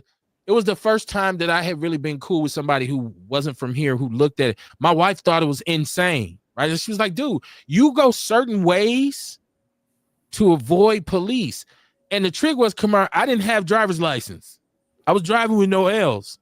right? My car was in my place in my brother's name. So I knew all the places where you don't go, where you're more than likely to be sweated by the police. So I had these routes. And so I looked at it and said, this is crazy. I grew up 5 minutes from Shorewood. And when we went there, our antennas was up. When we went to Brown Deer, it's like, oh shit, let's be careful. Like it was, you're right, Port Washington, but Shorewood was notorious. She said Brad for sale. Yes, he is. He's a Republican. Yes, they all for sale. Trump, Musk and them passing out checks. Mama Jenkins said we just need to get rid of these rent-a-cops at the mall, but we also need to stop spending money there and let the son of a bitch fade out like Northridge and Capitol Court. They lock your ass up in Bayshore. Yeah.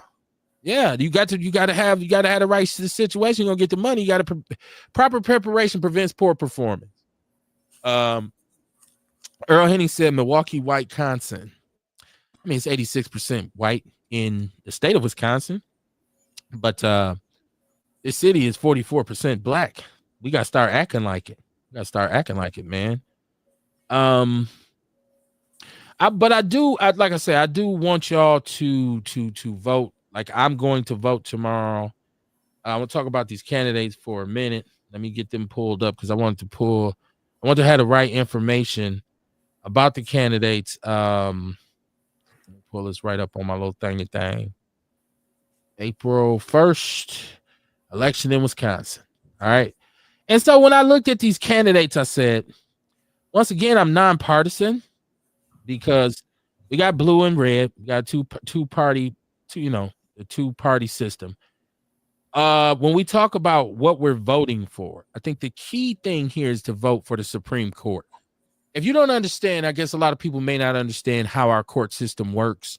And then you have lower courts, and then you have, upper courts, which you go from local circuit court to the Supreme Court, right? States have rights. So no matter, that's what with Trump, the thing is, states have rights. So he can make up whatever he wants as a federal law, but the states have rights. So you want to balance with those Supreme Court judges when some bullshit come down, like what he's been trying to do. See a lot of judges standing up. You want the right people in there. And I've long stated, and there was also, I think Dion was one who always made a point of Trump is building himself out because he's putting judges that he has favor with. Now, he was able to do that to get some of his charges circumvented, if you will. But on one side for the blue, right? And once again, I'm not a Republican or a Democrat. I am a party pooper. I think both parties are egregious in the way they treat us. I think you can never approach a situation one-sided. I think you got to be able to think about it from a bunch of different angles if you really want to come up with a solution. Okay? So on the blue side, we got Susan Crawford. She said, she's endorsed by Planned Parenthood. Okay. We know the original intention of Planned Parenthood, and historically, to keep it within context, we know Margaret Sanger, who was not a fan of black people. We know why Planned Parenthood was established. But over the years, in terms of contraceptions and birth control, and I guess at one point they were, people who were the biggest providers of abortion services. So they said she supports abortion rights. She's a Dane County Circuit judge, right? She is a Democrat. Brad Schimmel on the other side, he is endorsed by Pro-Life Wisconsin, but he supports Wisconsin's 1849 abortion ban. I don't think we should trust anything from 1849. If you didn't pass it before 97, especially for us as black people, there's also someone else on this. There's someone else. There's with education. Let me get the rest of it. State Supreme Court is Susan Crawford, Brad Schimmel, Superintendent of Public Instruction. There's Jill Underly. She is on the blue side, which is Democratic. Elected was superintendent 2021, experience working at all levels of education. Towson, Wisconsin. Hold on.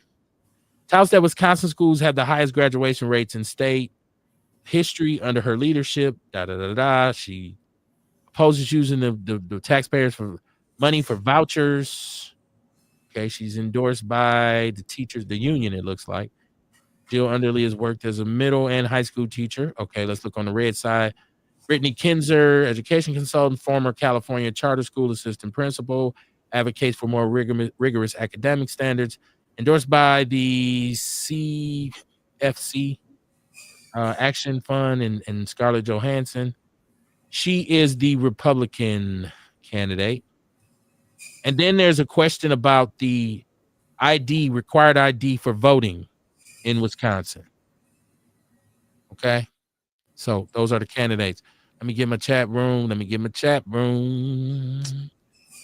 Let's see. Sonia Thrower said, do we still have a downtown mall? No, it is luxury apartments now, the Grand Avenue.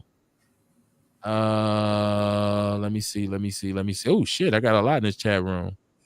Let me go all the way back. He said, tell your wife. Oh, this is Earl Henning. He said, tell your wife there are certain cities in Indiana she won't drive into. Yeah, but she's from Minnesota, so I don't know what Indiana got to do with it. But yeah. I mean, over there it's way more integrated. The Twin Cities is way more integrated. Now, don't get me wrong. You got some racist over there. Right. Like, and that it's the same thing. We get profiled in every city. I wasn't saying that Milwaukee was the only place that happened, but my awareness of it where I grew up at. That was what I was speaking to. Eric Hunt said, no disrespect, Mama Jenkins, but the mall owner want us to stop spending our money at Mayfair Mall. The mall owner wants us to stop spending at Mayfair Mall. The owner wants them to stop. Who? She said, no, I already answered that. Who do we want? Susan Crawford for Supreme Court Justice? Yeah, I just at this point I just can't rock with anybody that's down with Trump and them. I'm sorry once again. Alice Burns, shout out to Doe. He said America's crumbling and blacks are trying to learn how to line dance with fans. Somebody else said, he said, we ain't with it. Yeah, segregation is good. America is for sale. The narrative is they sold us and we have a capitalistic society. We think shits ain't for sale. Trump is going for a third term, might be against Obama. What y'all say about that? If Mickey Mouse ran against Trump, I'd vote for him.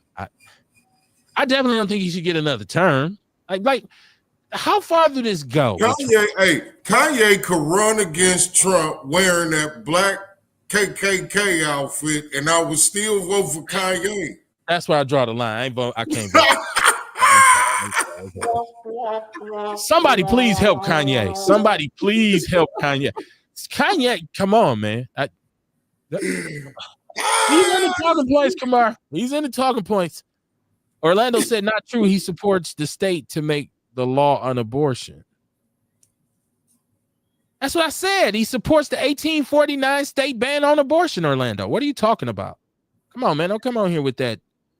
Please don't say anything bad about Republicans. Get out of here with that. That's what I said. What's not true? I said I don't think we should observe anything that was passed in 1849. That ain't got nothing to do with what he supports.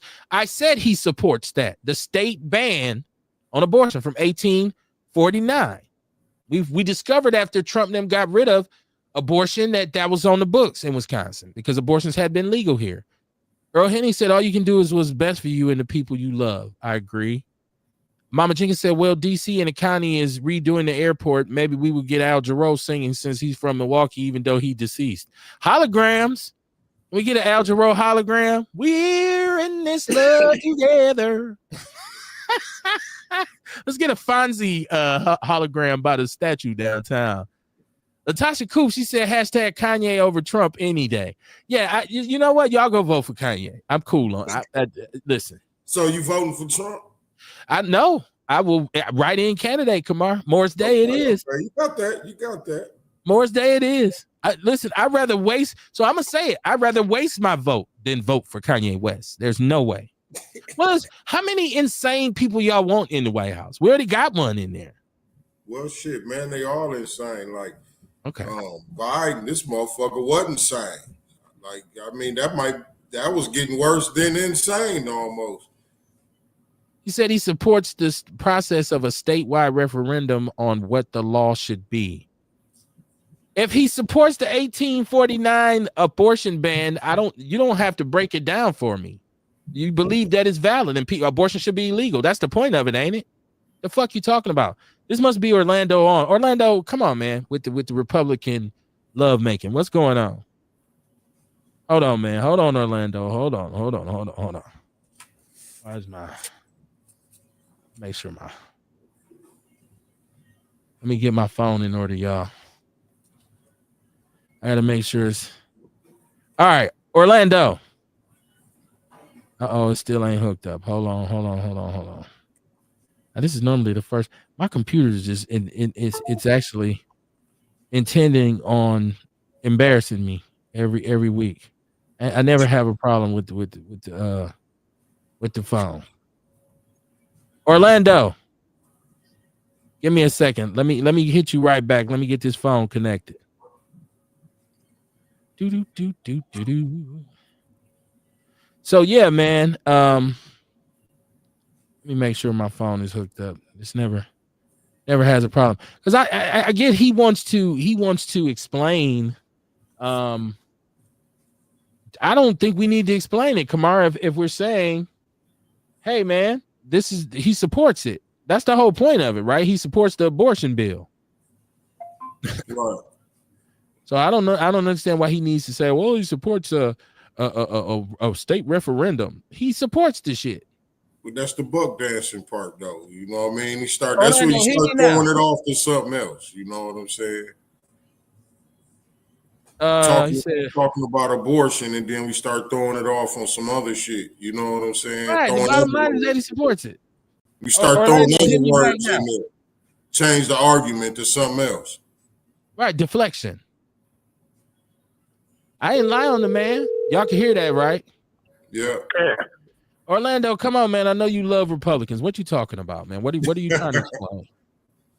So I love, I don't love anything besides my God and my family, and my country. But let me be clear. What Brad Schimmel's position on abortion is, he supports the idea of letting the state have a referendum, so we all will vote. What we think past the three exceptions, where abortion should be. That's his position. He didn't necessarily support the 1848 ban. He says he has a position personally, but he understands this is a statewide issue, so let the people decide by a statewide referendum. So we always say, okay, it's the first trimester, second trimester, put it to a state and let them decide. That referendum is not on this ballot. Well, it's not on the ballot, but you asked him what his position was on. Well, when you read that, his overall platform is that he supports the ban. So you telling me he wouldn't say he supports that 1849 ban? That's what you're telling me. Based on the commercials that we have seen already, based on what he's seen said on the stump, he supports the idea of having a statewide referendum where he is personally, and I don't know where he is personally, it may differ, but he understands, first of all, he doesn't make the law. He doesn't enforce the law because it's a judge, right? I said he supports it. I ain't said nothing about he supports it. I don't know why you trying to why are you dodging this? It's easy for you. It's easy for you to say he supports the ban. Like I don't know why you trying to double talk. It's not double talk. He supports letting the people decide. So if the people decide to have an all-out ban, I guess the people have decided. Well, anybody, okay, that goes for anything. If the people said it, but that's not one of his overall campaign appeals. Is that he's pro-life and he supports the ban. Why are you trying to overcomplicate this? I don't know why you're trying to overcomplicate this. Let me get to this. I got another caller. Yeah, of having a statewide referendum. Let the people decide. Well, hold on. We got another caller. Caller, are you on with us? Yeah, I'm on with you, Kevin. How you doing today? I'm good. What's happening, Erica? What's good? I am coming in to ask Orlando, how does he feel about the fact that Brad Schimmel allowed over 6,000 rape kits to go untested, meaning that 6,000 rape victims did not get justice for the abuse that they went through, meaning that women, and if he supports the ban on abortion, that means that in his opinion, if all 6,000 of those women got pregnant by their rapists, they should be able to carry those children full term and take care of them for the rest of their life, looking at their abuser's child. That's all I wanted to know. How does the Republican Party defend that? Let's give him a chance to answer. Erica, so good to see you, Erica. You did a great job on the commercial. Great, talking points. You was good on the commercial. But again, shout out to Erica. Shout out to Erica for the commercial. Yeah. The rape kits, honestly, when the process of rape hit, the victims themselves did not want to move forward. So to say that he didn't process it, the victims themselves did not want the rape kit to process. I'm finna hang up because victim shaming is so disgusting to me, and that was your only defense that you have is to victim shame the woman that went through a traumatic experience instead of, wait a minute, because in a violent experience, if a woman or a man is beaten to a certain extent, the state has the right to press charges against their abuser. So what you're saying is the state had no right or Brad had no right to push forward and get those rape kits tested.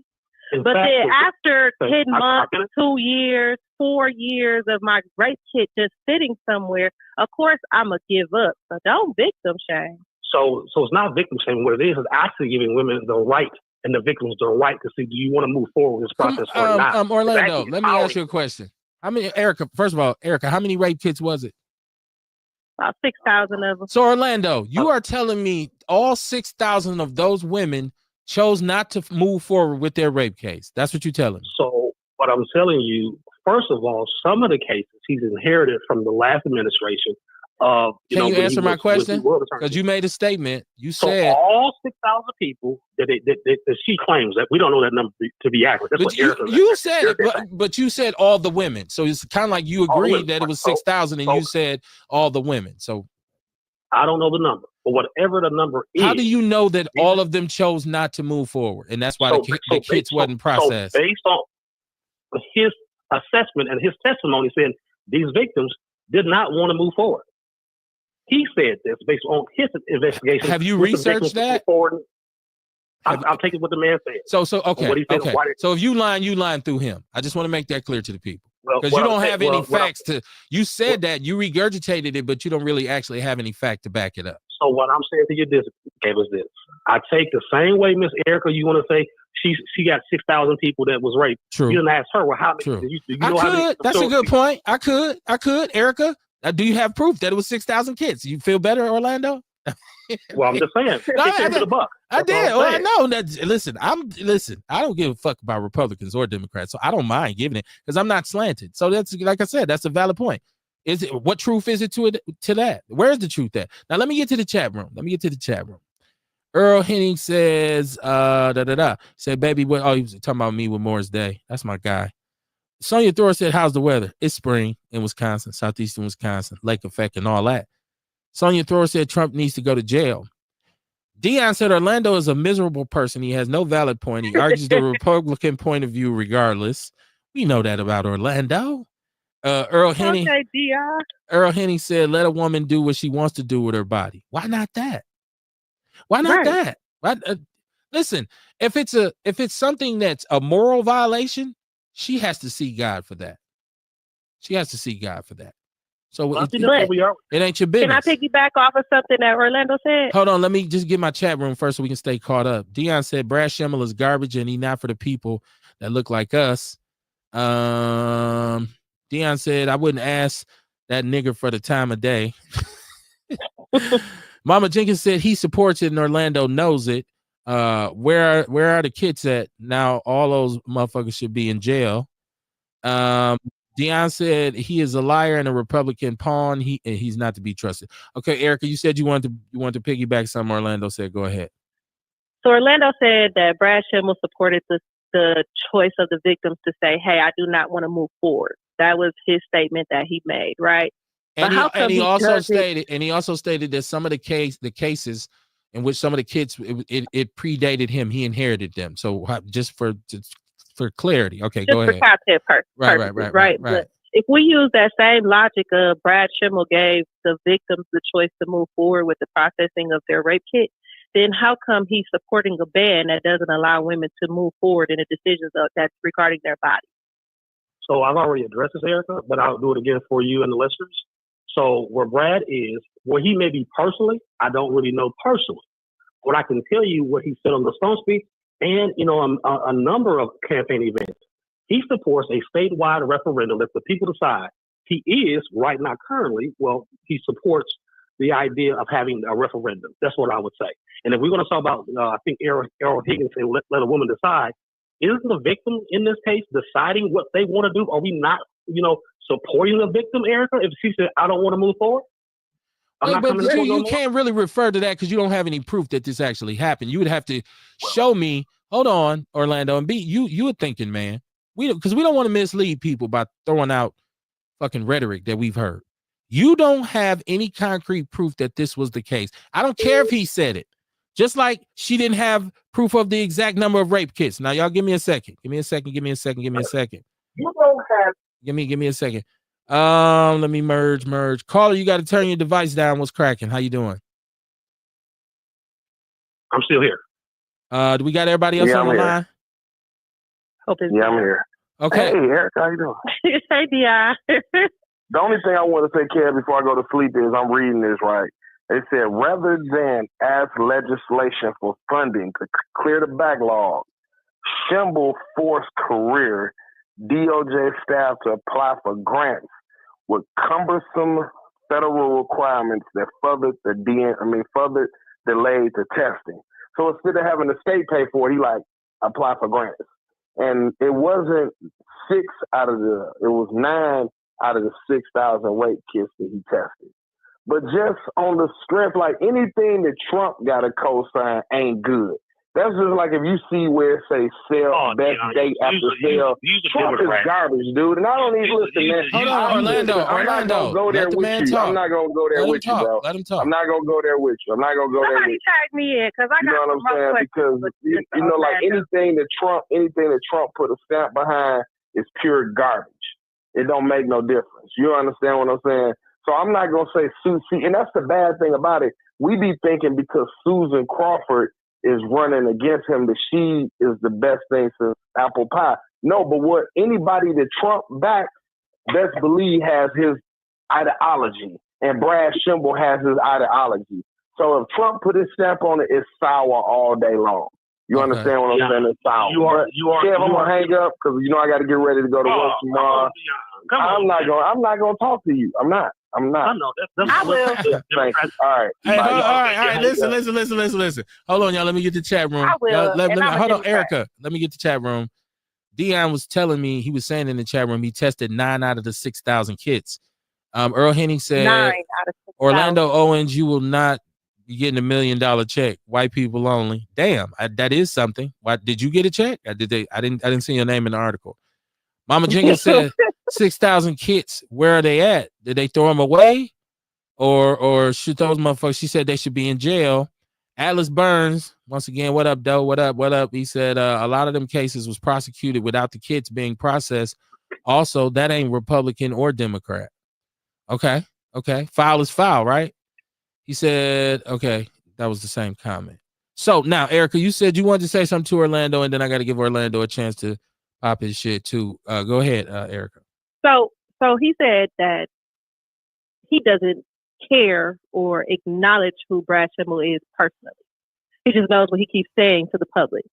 Didn't we get enough with voting people into our city officials or any of the positions of power and not caring about who they are personally, like their personal characteristics, morals, and values won't affect their decision making for the whole entire country? So how are we overlooking the personality and the character of these people that we're putting in positions of power? So what I said, Erica, is I don't know where his stance on abortion was personally. That's what I said. But if he identifies as pro-life, then that would mean he is not in favor of abortion, right? That's not accurate at all, because some pro-lifers do have the support of, they do support the 3 exceptions: rape, incest, and the health of the mother. Does but he? That's not what he has on record. I said what I don't know where he personally stands. I don't know. I can tell you what his outwardly appearance was. He supports having a referendum so we can put the whole abortion issue to rest finally in the state. Let the people decide, outside of the 3 exceptions, what else do the people want? First trimester, second trimester. Let the people vote. Okay. Let the people vote. Okay. So that's where most Republicans are today as well, too.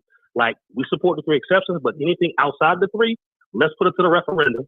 Let the people decide so we can be done with the issue, and everybody's going to have to just deal with whatever the people vote. Okay. But there's so many other issues that are being talked about by the Democrats and the Republicans, like the loss of thousands of jobs Hey, for federal workers. Hey, Let's Orlando. talk about that. So it says Brad Schimmel thinks the 1849 law is valid.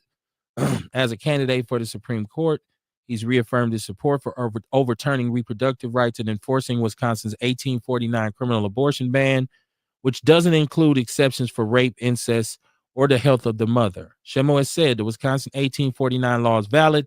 There's nothing in that law to make it invalid. So and hold on, and it also says he wanted to keep the 1849 abortion ban on the books. Once again, behind closed doors, he said that he wanted to keep it on the books before the fall. Yeah, I don't believe of the race. He said just in course, he said he wanted to keep it in place just in course the court struck down reproductive freedom and the law could be enforced again. So he said there's not a constitutional right to abortion.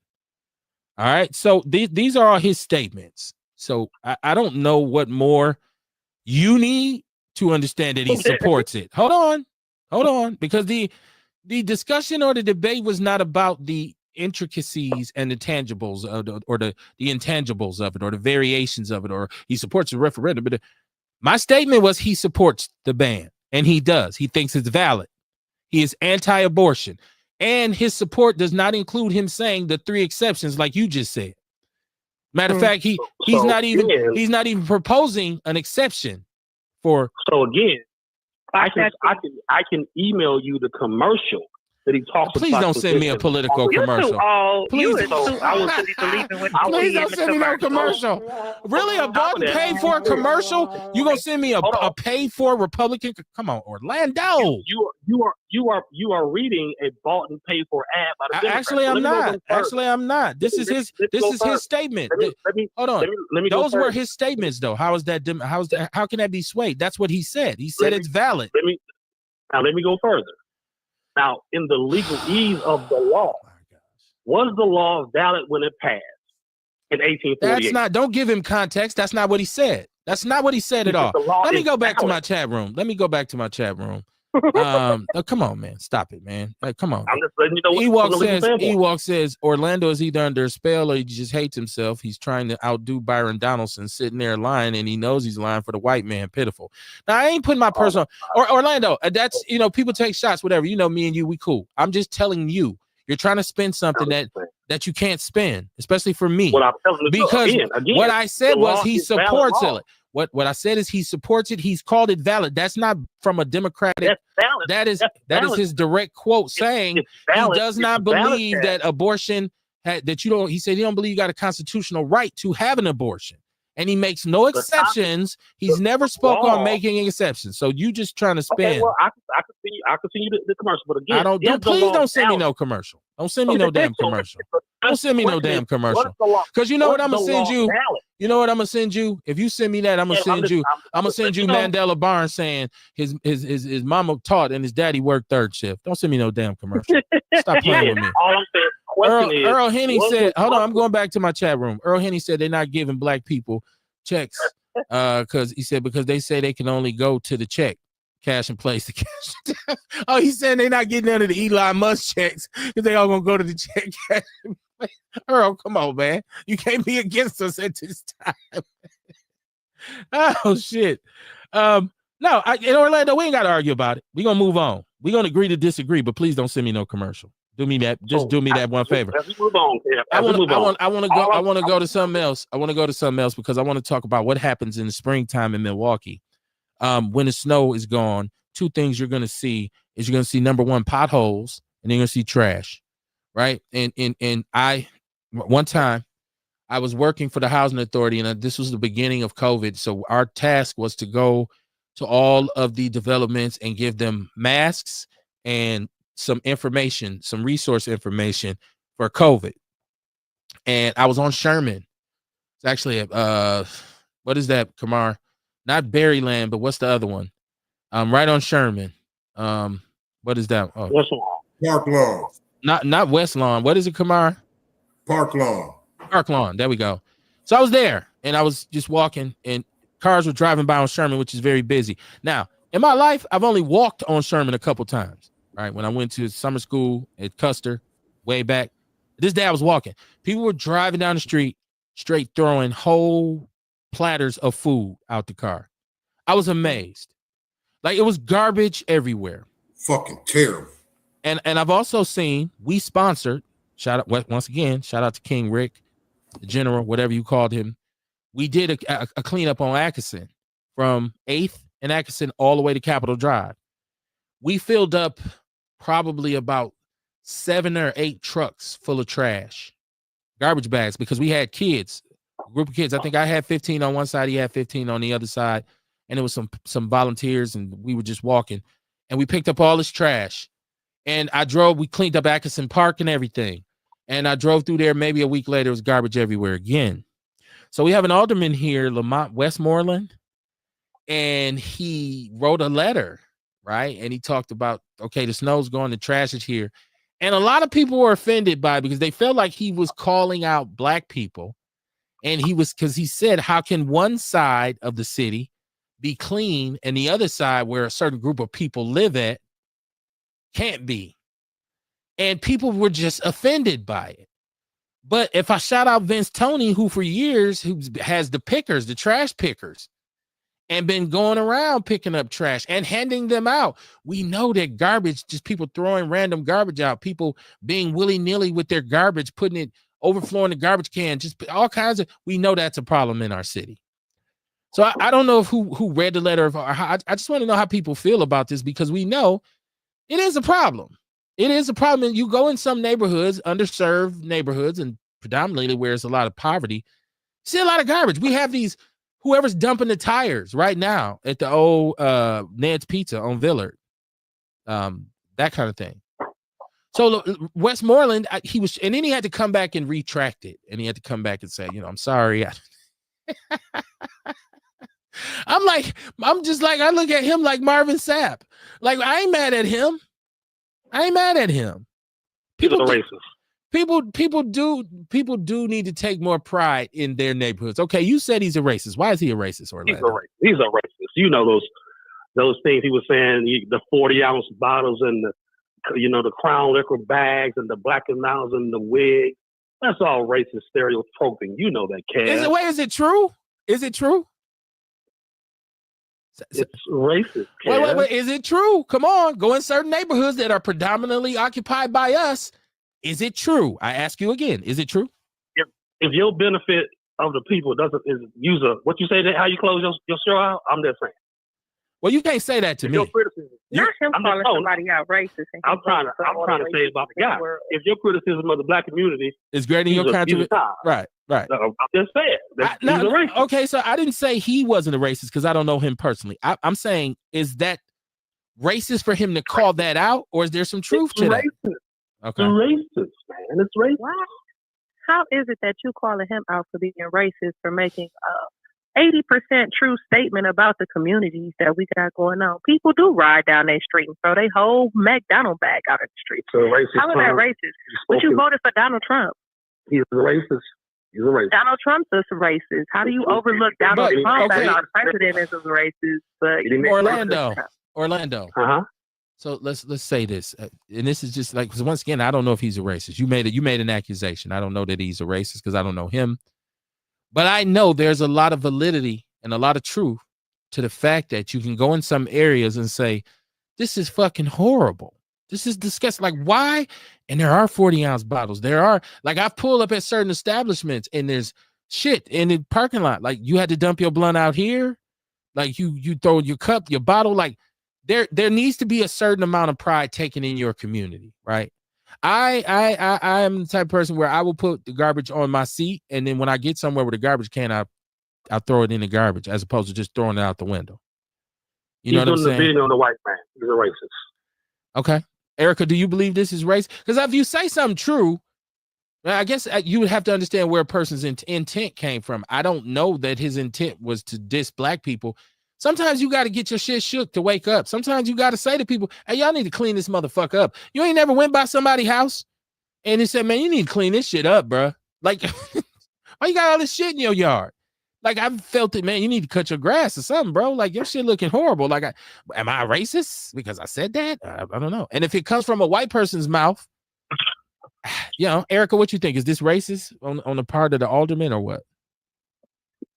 I don't know, because I don't know which alderman you're talking about, and I haven't seen his face. But it is an issue his that name is that Lamont needs to Westmoreland.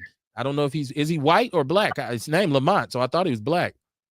I thought he was black too from his name, but clearly Orlando thinks he's a racist. Right. But I mean, it is an issue that needs to be addressed. It absolutely needs to be addressed. Could his deliverance been better, regardless if he was a black man or a white man? Yeah. But how do you gently say that there are certain reasons why this side of our city is trashed out and the other side isn't? But then when you look at it, there's a lot more homeowners on the south side. So therefore, when they are controlling, this is victim shaming. This is nothing but trauma reactions. This is victim. So you're gonna, shame the victims of systemic racism. Well, if you would have let me finish my statement and let me reclaim my time, I would have said that, because I really feel like all our issues are created from systemic racism. No, I don't. And I really have witnessed to the fact that living on the north side, my landlord control how many garbage cans I have, and if my household needs at least 3 garbage cans every month. Wait, and I only have one to who said hold the South Side didn't have no garbage? Who said it ain't no filthy neighborhoods on the South Side? Who's like what? I'm just giving the appearances that he used in his statement. Anywhere there's poor people, you're gonna see some burnt out, trashy shit, especially when they all live together. Kamar, let me get Kamar's opinion. Walking in the street. Let me get Kamar's opinion. Bedtime routine. I just want to shout out everybody. Get out and vote. Make a educated decision on who you gonna vote for. Make sure that we are playing checkers and not playing chess and not checkers, okay? Because we need to put our defenses up. And Brad Schimmel is not going to be there for any of the American workers or the black and brown community if he gets into office. And it's regardless if they're talking about abortion right now. He's going to be a pawn of Trump. Yeah, he's definitely going to be a pawn of Trump. And do we want another pawn of Trump in office, or do we want somebody who at least might sit on their head? Off with his head. Well, I don't know. Do you want a pawn of the Joe Biden, Kamala Harris? Joe Biden is no longer the president, and Kamala lost. You don't even need to bring them up no more. I want to get to Kamar. Everybody, close the door. Let's let Kamar talk. Kamar, how you feel about this trash on the north side? All right, Erica. All right. What you think, Kamar? Because I know you like me. See, like I think this shit suck. I think it's toxic. You know what I'm saying? It's a bad look on us because it's only our community. I saw our community coming down on that politician about enforcing the law. You know what I mean? It's been a law. You know what I'm saying? They should have been enforcing the motherfucker. And yeah, they should be finger at our community because it's our fucking community. It's us doing the shit. Stop. You must, black folks away from. We talk about it every show. We done got away from accountability. You know what I'm saying? Like who throwing the garbage on the fucking ground? It's us. Right. So yeah, the focus need to be on us. Right. You know what I'm saying? Stop saying they being racist and all that type of shit. Y'all quit throwing the shit out. Like, you know what I mean? You see it all the time, people throwing whole bags of McDonald's Happy Meals and shit out the fucking window. You know what I'm saying? That shit is crazy. Like, hold it till you get to a garbage can. They everywhere. And then you wonder why rats is running around, right? Yeah, you know what I mean? The shit horrible. You know what I'm saying? So that's what I feel about it. And then as far as the judge, you know what I mean? Yeah. If we see Trump and them trying to get they on his team, we already know what the fuck that's finna look like. Trump, that mean if he win, that mean Trump and them get whatever the fuck they want in Wisconsin. That's right.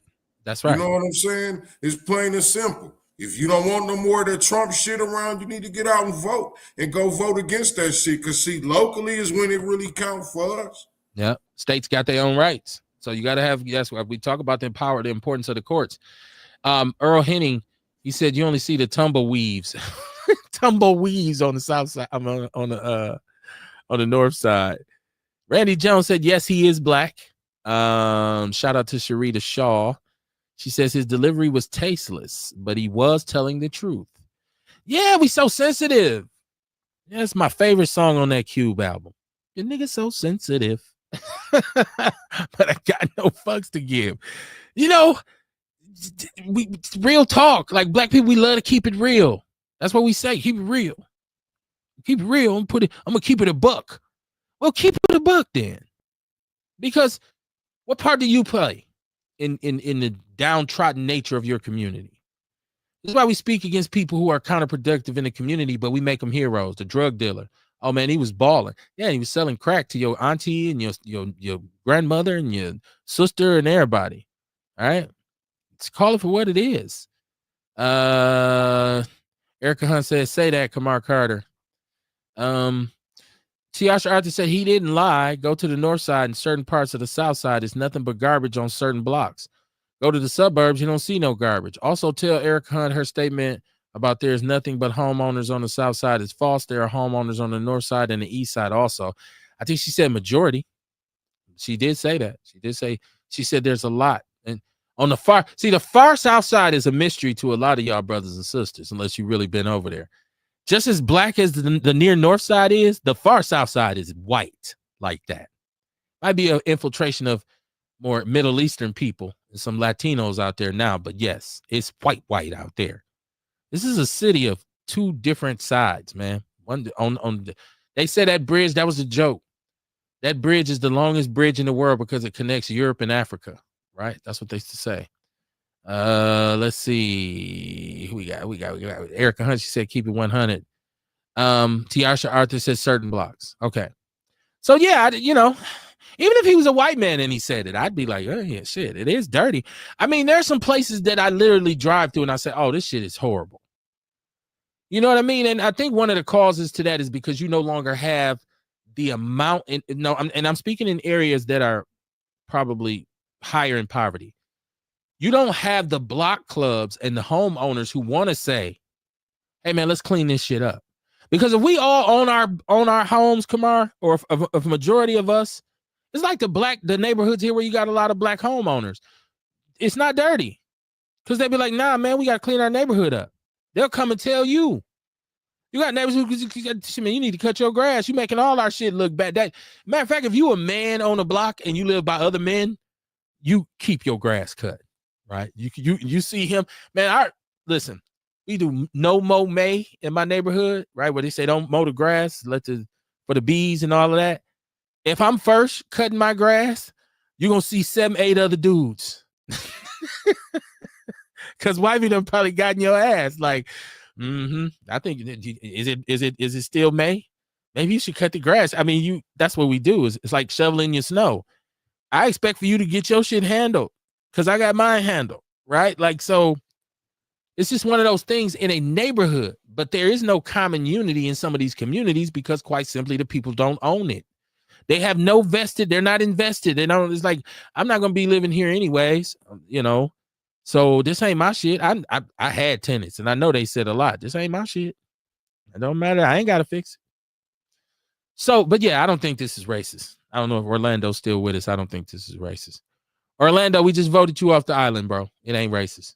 Well, I'm still here. I'm still here. It was a metaphor. We voted you off the island. I just think it's it's funny how we pick and choose certain criticism. That's all I'm saying. Okay. We're not keeping it 100. Again, it's the hypocrisy that I scream. And naturally, I was being sarcastic, but it was interesting to see how the conversation went. It's odd how many people were like, well, he's right, but his context was wrong or his delivery. And even you, Kev, so if it was a white man, I might say, well, he got a point there. It's just mind-blowing. Is that how I said it? You made me sound like Chicken George. You said I was like, "It's a white man." I said that's how I said it, Orlando. I was trying to get my best British interpretation. Wasn't Chicken George? It was my British, socialite. Listen. Listen. You don't have to be a certain race for me to understand the truth, right? So, okay, if you're white and you say something that's true, even though you may have said it for, maybe your motivation behind it was racist, but if it's true, I'm absolutely gonna see it and say, but he ain't wrong, but I'm gonna kick his ass anyways because he ain't got no business disrespecting me. Come on, we went off on Bill Cosby. We could go down the list. Bill Cosby drugged women. What are you talking about? No. Well, Bill Cosby made the comment. When he got on Barack Obama. Pound cake. When he said it. Bill Cosby did the pound cake speech where he came to North Division and he basically talked down to all the black people. And people was like, well, that's not, you're talking about in front of people with the pudding pops and you're standing in front of the white people. You say that's for us, not for everybody to know our dirty laundry. I don't know who you be hanging with, because that ain't what none of the black people I was with said. Our whole thing was no, nobody said he was wrong. I think it was the way he said it, like my sister said in the chat room. And plus, he admonished us. He basically told us something we didn't know. He didn't bring any solutions. He didn't bring any enlightenment. He didn't drop no money. He just said, "Oh, y'all, shame on y'all." He basically shamed the people and said, "Oh, y'all, po niggas." What he just said to all no, what he said was, "Damn, we could do better at cleaning up our community." Oh, okay, that's what he said. Sharita Shaw's in the chat room. She says, "Back in the days, even the hood used to have neighborhood block cleanup day." Yes, I mean, we want to put these youngsters to work. You want all these juvenile offenders and all these people, get their ass some rakes. Get their ass some garbage bags. Remember when Mike McGee, the Commander Mike McGee, was just his birthday. Happy birthday, Commander. He's back in the days, he had the summer employment program where brothers who got in trouble was walking with the orange vest. They was all on the freeway, Kamar, picking up garbage. Okay, there we go. See, I be talking about how leadership lead. Stop telling me the problem. Tell me about solutions. Y'all putting bracelets on their ankles and they cutting them shits off, going to do some other shit. And we got so much vacant commercial property here. You can't tell me y'all can't take one of them buildings and house these dudes and say, "Oh, you ain't cutting nothing off. You got to live here." Now, if you run, you run. Your ass then go and do your time. But you're going to be picking up garbage and shoveling snow for elderly people. Make the community serve the community. Stop the bullshit. Earl Henny said he helped keep Milwaukee, Wisconsin clean like we did back in the days. Milwaukee used to be a super clean city. And our neighborhood was full of homeowners, so it was always clean. It was beautiful. I tell you, I mean, I grew up in the best neighborhood this city ever, especially in terms of foundational Black Americans, man. Y'all wish y'all had to grow up on Capitol when I was over there. I'm talking shit, Kamar, like, fuck Capitol. Erica Hunt said, "Don't quote me, Orlando. I told you to your face, I don't believe in your characteristics and shenanigans." Oh, y'all done met. Uh-oh. Randy Jones said, Deborah Jenkins Simmons, how have you and your husband been? I love it when people reconnect on the show. Hey, how you and your family? Atlas said, "I wonder if it's blacks litter more or home." Hold on. I wonder if it is blacks litter more or homeowners pay taxes to have a clean city. Had a city clean better. Damn, I'm tongue twisted. So he's saying he's wondering if it's just that black people litter more, and or is it just that people who own their property pay more, so they're more served? I'm sure that's part of it. I just feel like you take more pride when you own your shit.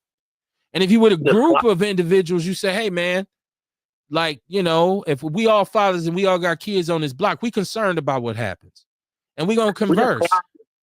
We're sliding into racist tropes. That's all I'm saying. What's the racist trope you talking about? What's racist about, "Hey, man, y'all need to do a better job of cleaning this shit up"? So my mother was racist for making me clean up my room, is what you're saying? I just think that we're victim shaming all things that, I don't know, it sounds, if a white dude was saying this stuff, we would be beside ourselves. That's all I'm saying. Yeah, I guess. I mean, I guess if that's the point you want to make, I guess. Look, they came down on the black man. So just imagine what they would do to if he was white. Yeah, but it wouldn't matter. The truth is the truth. It don't matter if your feelings hurt. You know, I used to say, "Don't leave mad, just leave." Remember? I don't know if you've ever heard that. That's what my dad used to say. "Hey, man, don't leave mad, just leave." Tiarsha said, "I used to have an upstairs neighbor years ago, and her company used to throw trash right in front of the porch.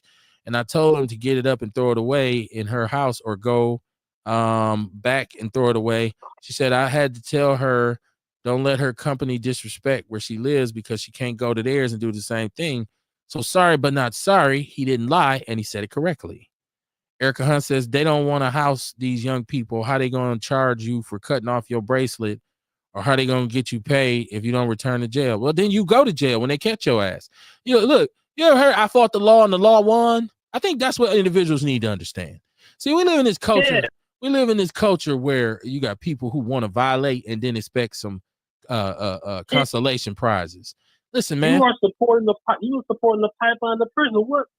I do. I believe all the individuals that are dysfunctional, that will victimize kids, elderly people, women, you, take what you got, what you work hard for. They do need to be put in a pipeline and sent to prison. I believe in crime and punishment. I believe in consequences and repercussions for your behavior. I absolutely do. Now, do I believe in the racist nature in which the conviction rates are disproportionate? I do not. But look, man, me and Kamar myself always say, boycott the prisons, right? That means stop doing the shit that can get you sent to prison. That's all. It's easy.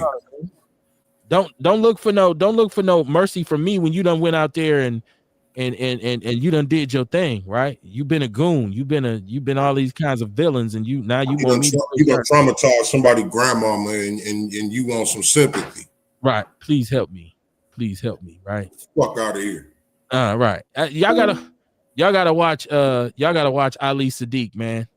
Ali Sadiq special when he talk about the dudes getting habitual criminal charge. It's hilarious. And he said the old school dude tell him, "Oh, don't cry now. You wasn't crying. You was out there robbing people. You was disrespecting the world." You got to see it. It's hilarious. Have you ever seen that, Kamar? Well, I ain't seen that one, but I saw him. When he's talking about how they describe sentences. So he said, the dude said he got that bitch. And he was like, the bitch? What's the bitch? Habitual criminal. So, and then he talked about he got the motherfucker. What's the motherfucker?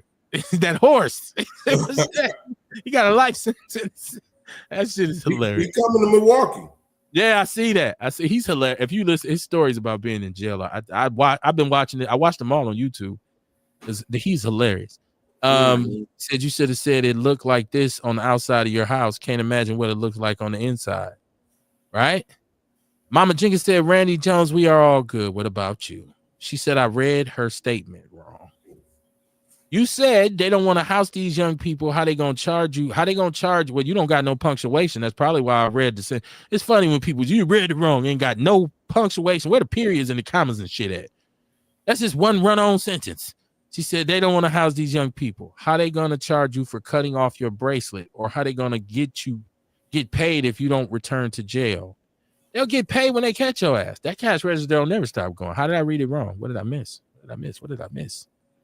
So I want to address something else because there's okay. Before I even get to that, because I will get that before we close the show. Kamar, did you see Erykah Badu with the BBL thing, the costume, the suit she had? I don't know what that was all about.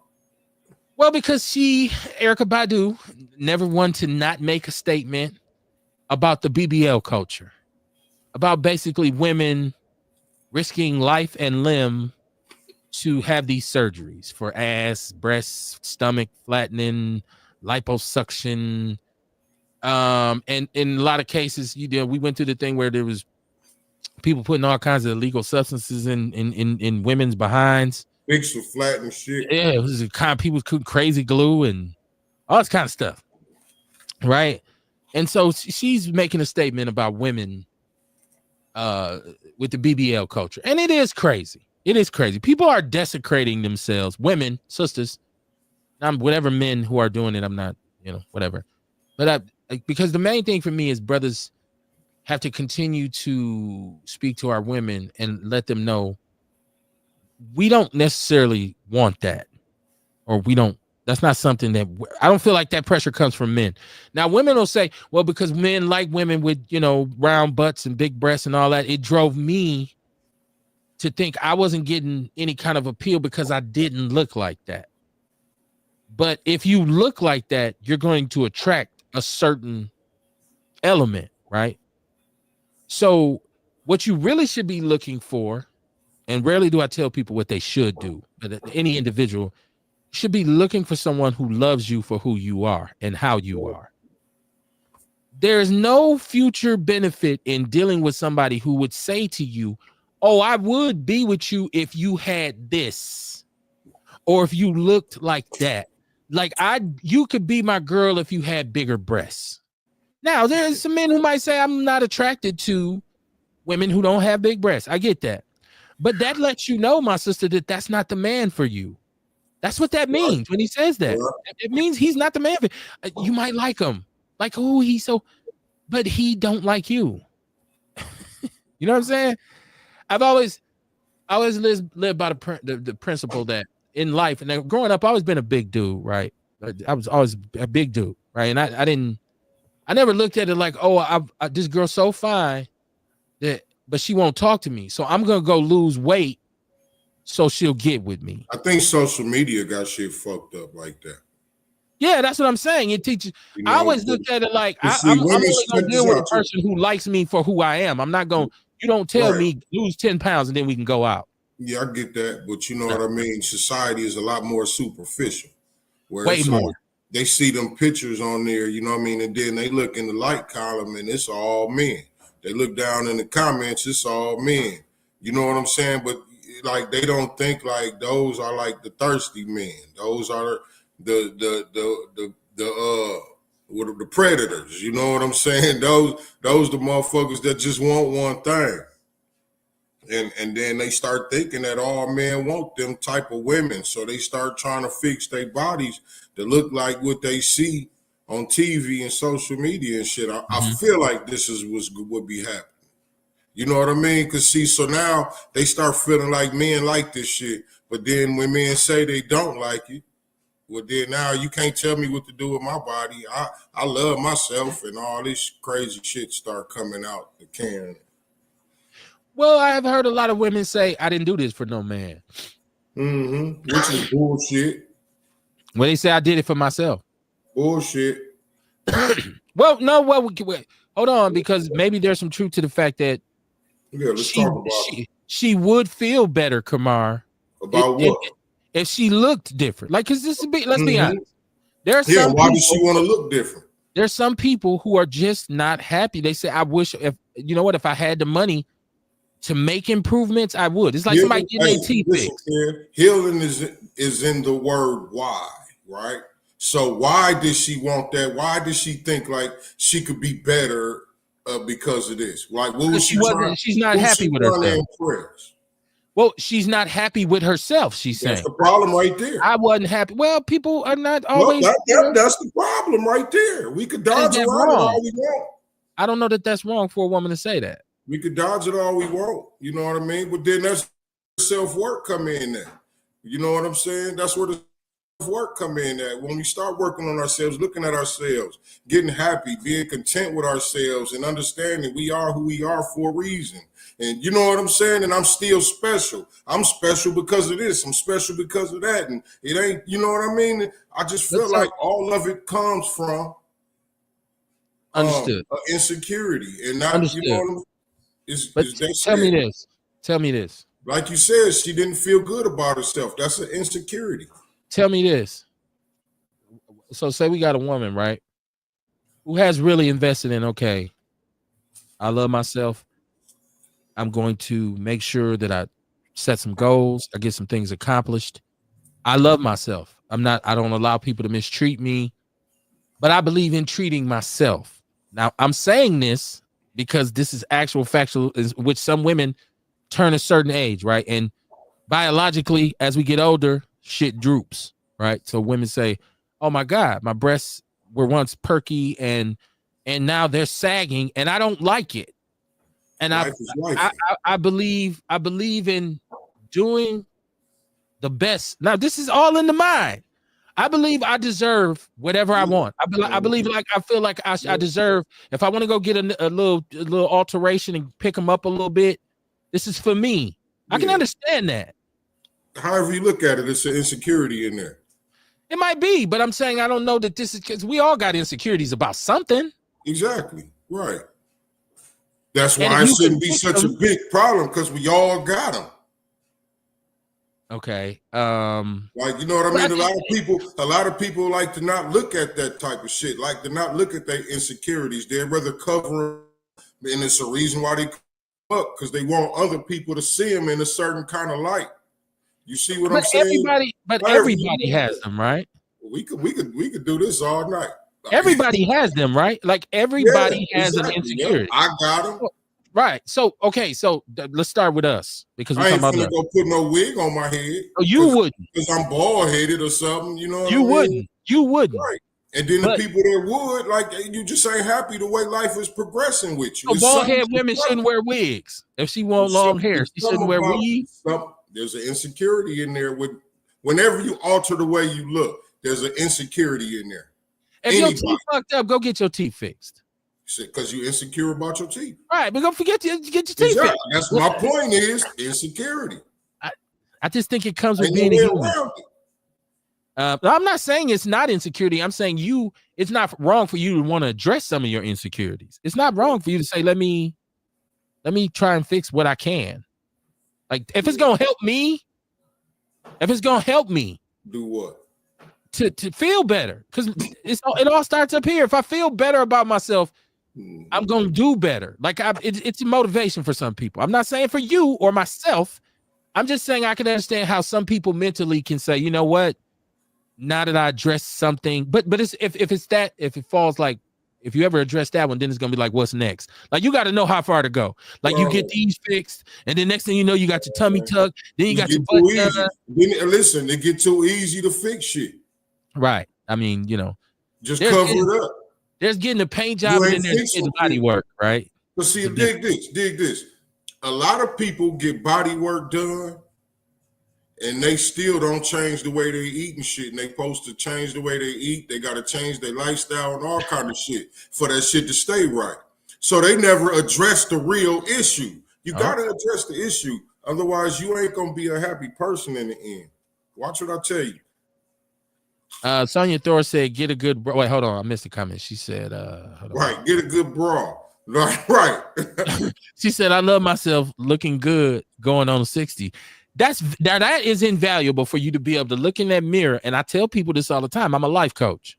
If we ever get to that level, and this is more of a thing that when somebody who I'm cool, like a family member or a close friend, and we start talking about these kinds of things, I say you should be able to look at yourself in the mirror butt naked and be cool with what you see. No matter how it looks, you should be able to say, you know what? The only way I'm going to change this gut is if I go on this diet and I start lifting. I'm not going to the doctor unless it's a health thing. Unless the doctor says, no, you need to get this done. Yeah, because you could go under the knife and get all kind of fat taken out and lose weight. But if you ain't changing shit, if you ain't addressing how you thinking, why you eat like you eat, and whatever it is, you're going to get right back, or it may get worse. So your thrower said, get a good bra. Right. But once again, but when you get home and you take the bra off and you're looking in the mirror, you're like, my titties is on the floor. I don't think you're wrong. Then there's some different problem you should be working on. I don't think it's wrong for you to say, let me do something about this. Why is it okay to deal with the breast problem and not the mind problem? The mind issue, once again, if I feel better mentally. Yeah, because you already see. I mean, you already fucked up because you're trying to feel better. I think all people are fucked up. I think we all fucked up anyway. That's my point. Like, I'm just saying. All I'm saying is, before you get body work done, you really need to address the real issue. Do a deep dive. Why you want to get it done first? Right. I think your reasoning is everything. If you're doing it to say, because you got women doing it to get men, they're gonna tell you they ain't to get a man.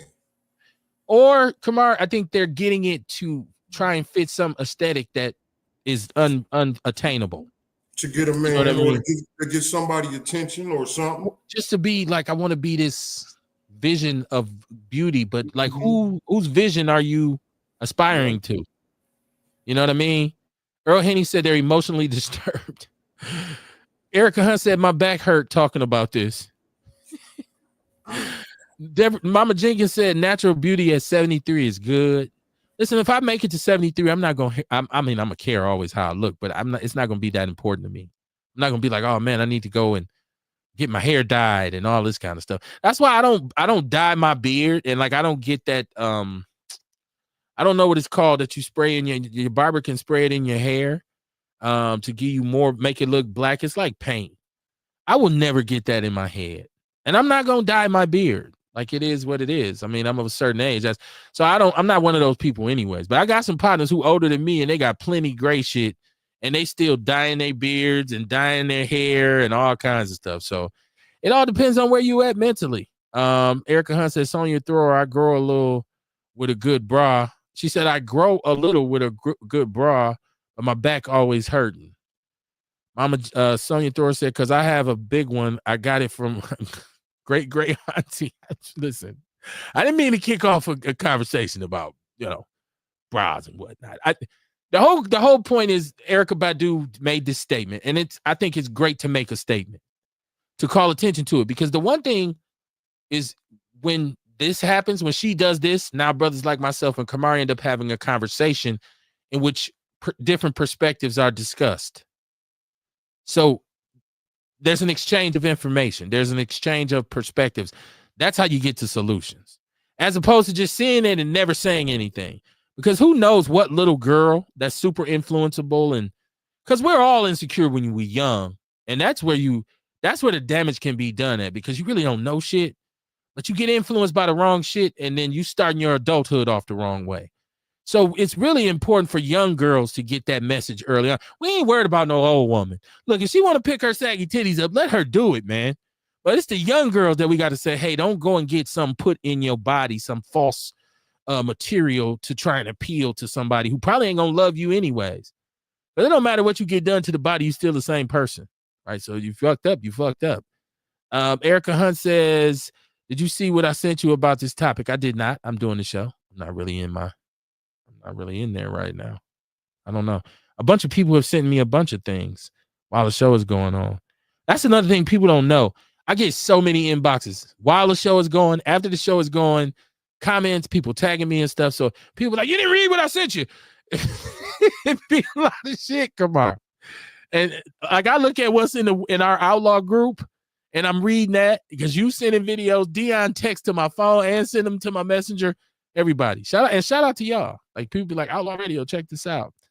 And we're speaking from a male perspective, right? It would be nice to have a woman on here, because I value, like, it's one of the things where you're talking about them, but you ain't talking to them. So any woman who's dealt with anything that she's insecure about, I'd like to hear where she's at with it. Like, yo, I went and got something added. I went and got something reduced. This is why, whatever. It's always worth discussing. I mean, you're going to feel how you feel anyways. You know what I'm saying? Earl Henning said, you don't make it difficult if you got a big ass and nice titties and a pussy, and your pussy stink. Okay, Earl. Well, there's that, right? It don't matter, he's saying, if you got a big ass and nice titties and your pussy stink. I think that's an entirely different show. I don't we tend to like, go off the beaten path on Outlaw Radio. I want to close because I keep seeing some information about fentanyl laced marijuana in the city. And I know we live in this age where clickbait, click on it. You see that? I gave you some information. Clickbait. And so I did some research. Now, I don't know, Kamar, if you looked into this, but from what I've seen, they're saying fentanyl in marijuana, if you smoke it, won't hurt you, because if it's burned, it's no longer accessible. I mean, it's no longer effective. You can't overdose on it. Now they said in certain vapes where the temperature might not get high enough, because there is some fentanyl. I guess there's some people putting it, it's popped up in vapes. But from what they're saying is, even if you ate it, they said after the process of going through your digestive acids and this kind of thing, you probably wouldn't overdose on it. But I know there's a lot of people who saying, like, man, fentanyl is in weed now. But do your research about it. From what I've been told, now they said you can't smoke it by putting heat not directly on it. So like if you got it in like a pipe, or not a pipe, but like on some aluminum foil, and you heat up the aluminum foil beneath it or something like that. I'm not trying to tell you how to smoke this shit. I'm just saying, if you're burning it, you're smoking it, you're incinerating it every time you pull off of it. So they're saying in that regard, even if there's fentanyl on there. Now, I don't know. There could be some long-term effects. I guess the moral of the story is be careful. Shit. Be careful out here, man. We don't know. You never know what you're ingesting. Have you heard this, or do you have any information? I wish this one of the times where I wish we had Rail. Well, no, I don't got no information on that, man. That's some new shit there. That's something you got to look up. Yeah, I looked at it all afternoon, Kumar. I was looking at it like, yo. Yeah, you know more than I do. Well, I'm no expert on it. So, that's what I read. You know what I mean? Just what I read. Right. I just read that. But as soon as I seen it, I went right to Google. Like, yo, like fentanyl laced weed. What's with it? You know what I mean? And so I was like, okay. Well, once I seen it, the weight, because if I'm going to use marijuana, I'm going to smoke it, right? I'm not going to eat it. Right. I'm not going to drink it unless, we get some novelty shit or something like that. If I'm going to use it, I'm going to put fire to it. And we say burn one. So Sonia Thrower said, don't do drugs. You're right. Don't do them. Don't do drugs, y'all. Don't do drugs. Erica Hunt said, peace out, Outlaws. I'll holler at you, Erica. Thanks for coming through. She said, have a good night, Sonia Thrower. Yeah. Well, I can't pretend like there aren't people who do smoke weed. So we can say don't do drugs, but that's not going to alleviate the fact that there are a lot of people who do drugs, right? It's just like, be careful. And what you do is how you do it.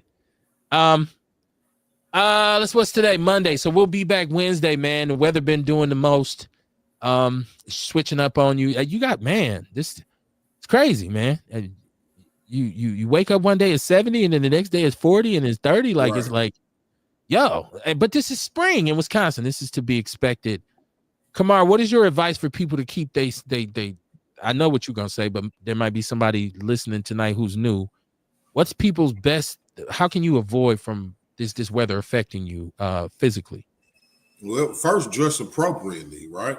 Keep your eye on the weather, knowing what's finna happen. Because if you've been living in Milwaukee, the weather is different today. It could be 3 different things, 4 different seasons in one day.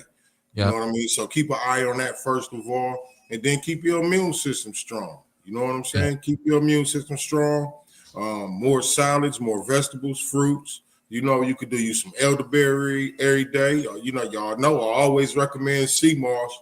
You know what I'm saying? That do more than just your immune system. So, always do something that's immune system building. Now you got because the first is tomorrow. You got your event. You got the wellness joint on Saturday. Yep, we got the pardon and expungements jumping off Saturday. I also got Just Veggies coming down from Madison again Saturday. Okay. We'll talk about that more on Wednesday. We'll talk about it more on Wednesday. Shout out to everybody who tuned in. Please share the show. Please share the show. Please share the show. I can't even, I can't articulate that enough. Share the show. Shout out to everybody for coming in. I do appreciate the varying opinions and the different perspectives of people who rock with the show, and I also appreciate when something is off kilter. My Outlaw family will jump in that chat room and, hey, no, Kev, here it go. Or they'll straighten it out, man. That's the whole point of this. It's an exchange of information, man. This is my point in doing this, is to exchange information. I'm not here to be this Fingali on everything.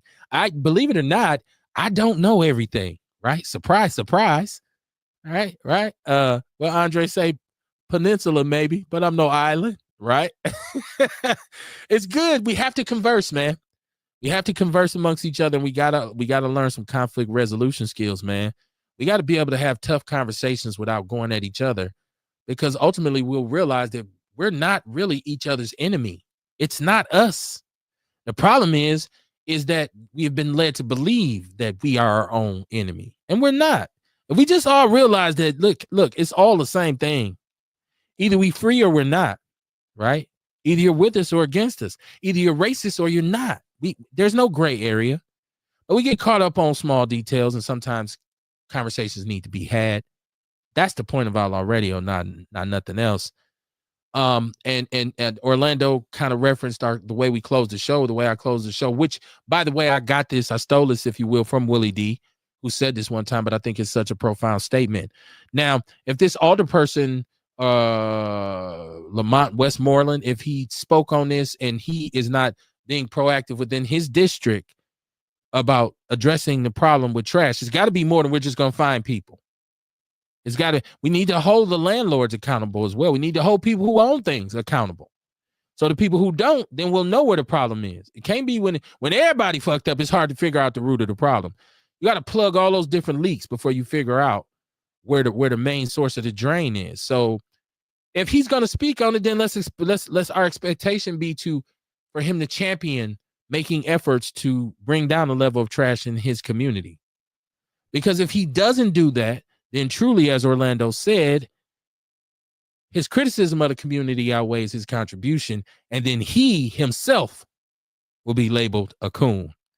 I'll see y'all Wednesday, man. The proof is in the pudding, man. Shout out to Kamar, man. Get you some elderberry. Shout out to Orlando. Shout out to Dion. Shout out to Ewok. Shout out to everybody who supports the show. Mama Jenkins, Erica Hunt, Sonia Thrower, everybody. Earl Hing, all y'all, man. Peace and love. I'll see y'all Wednesday.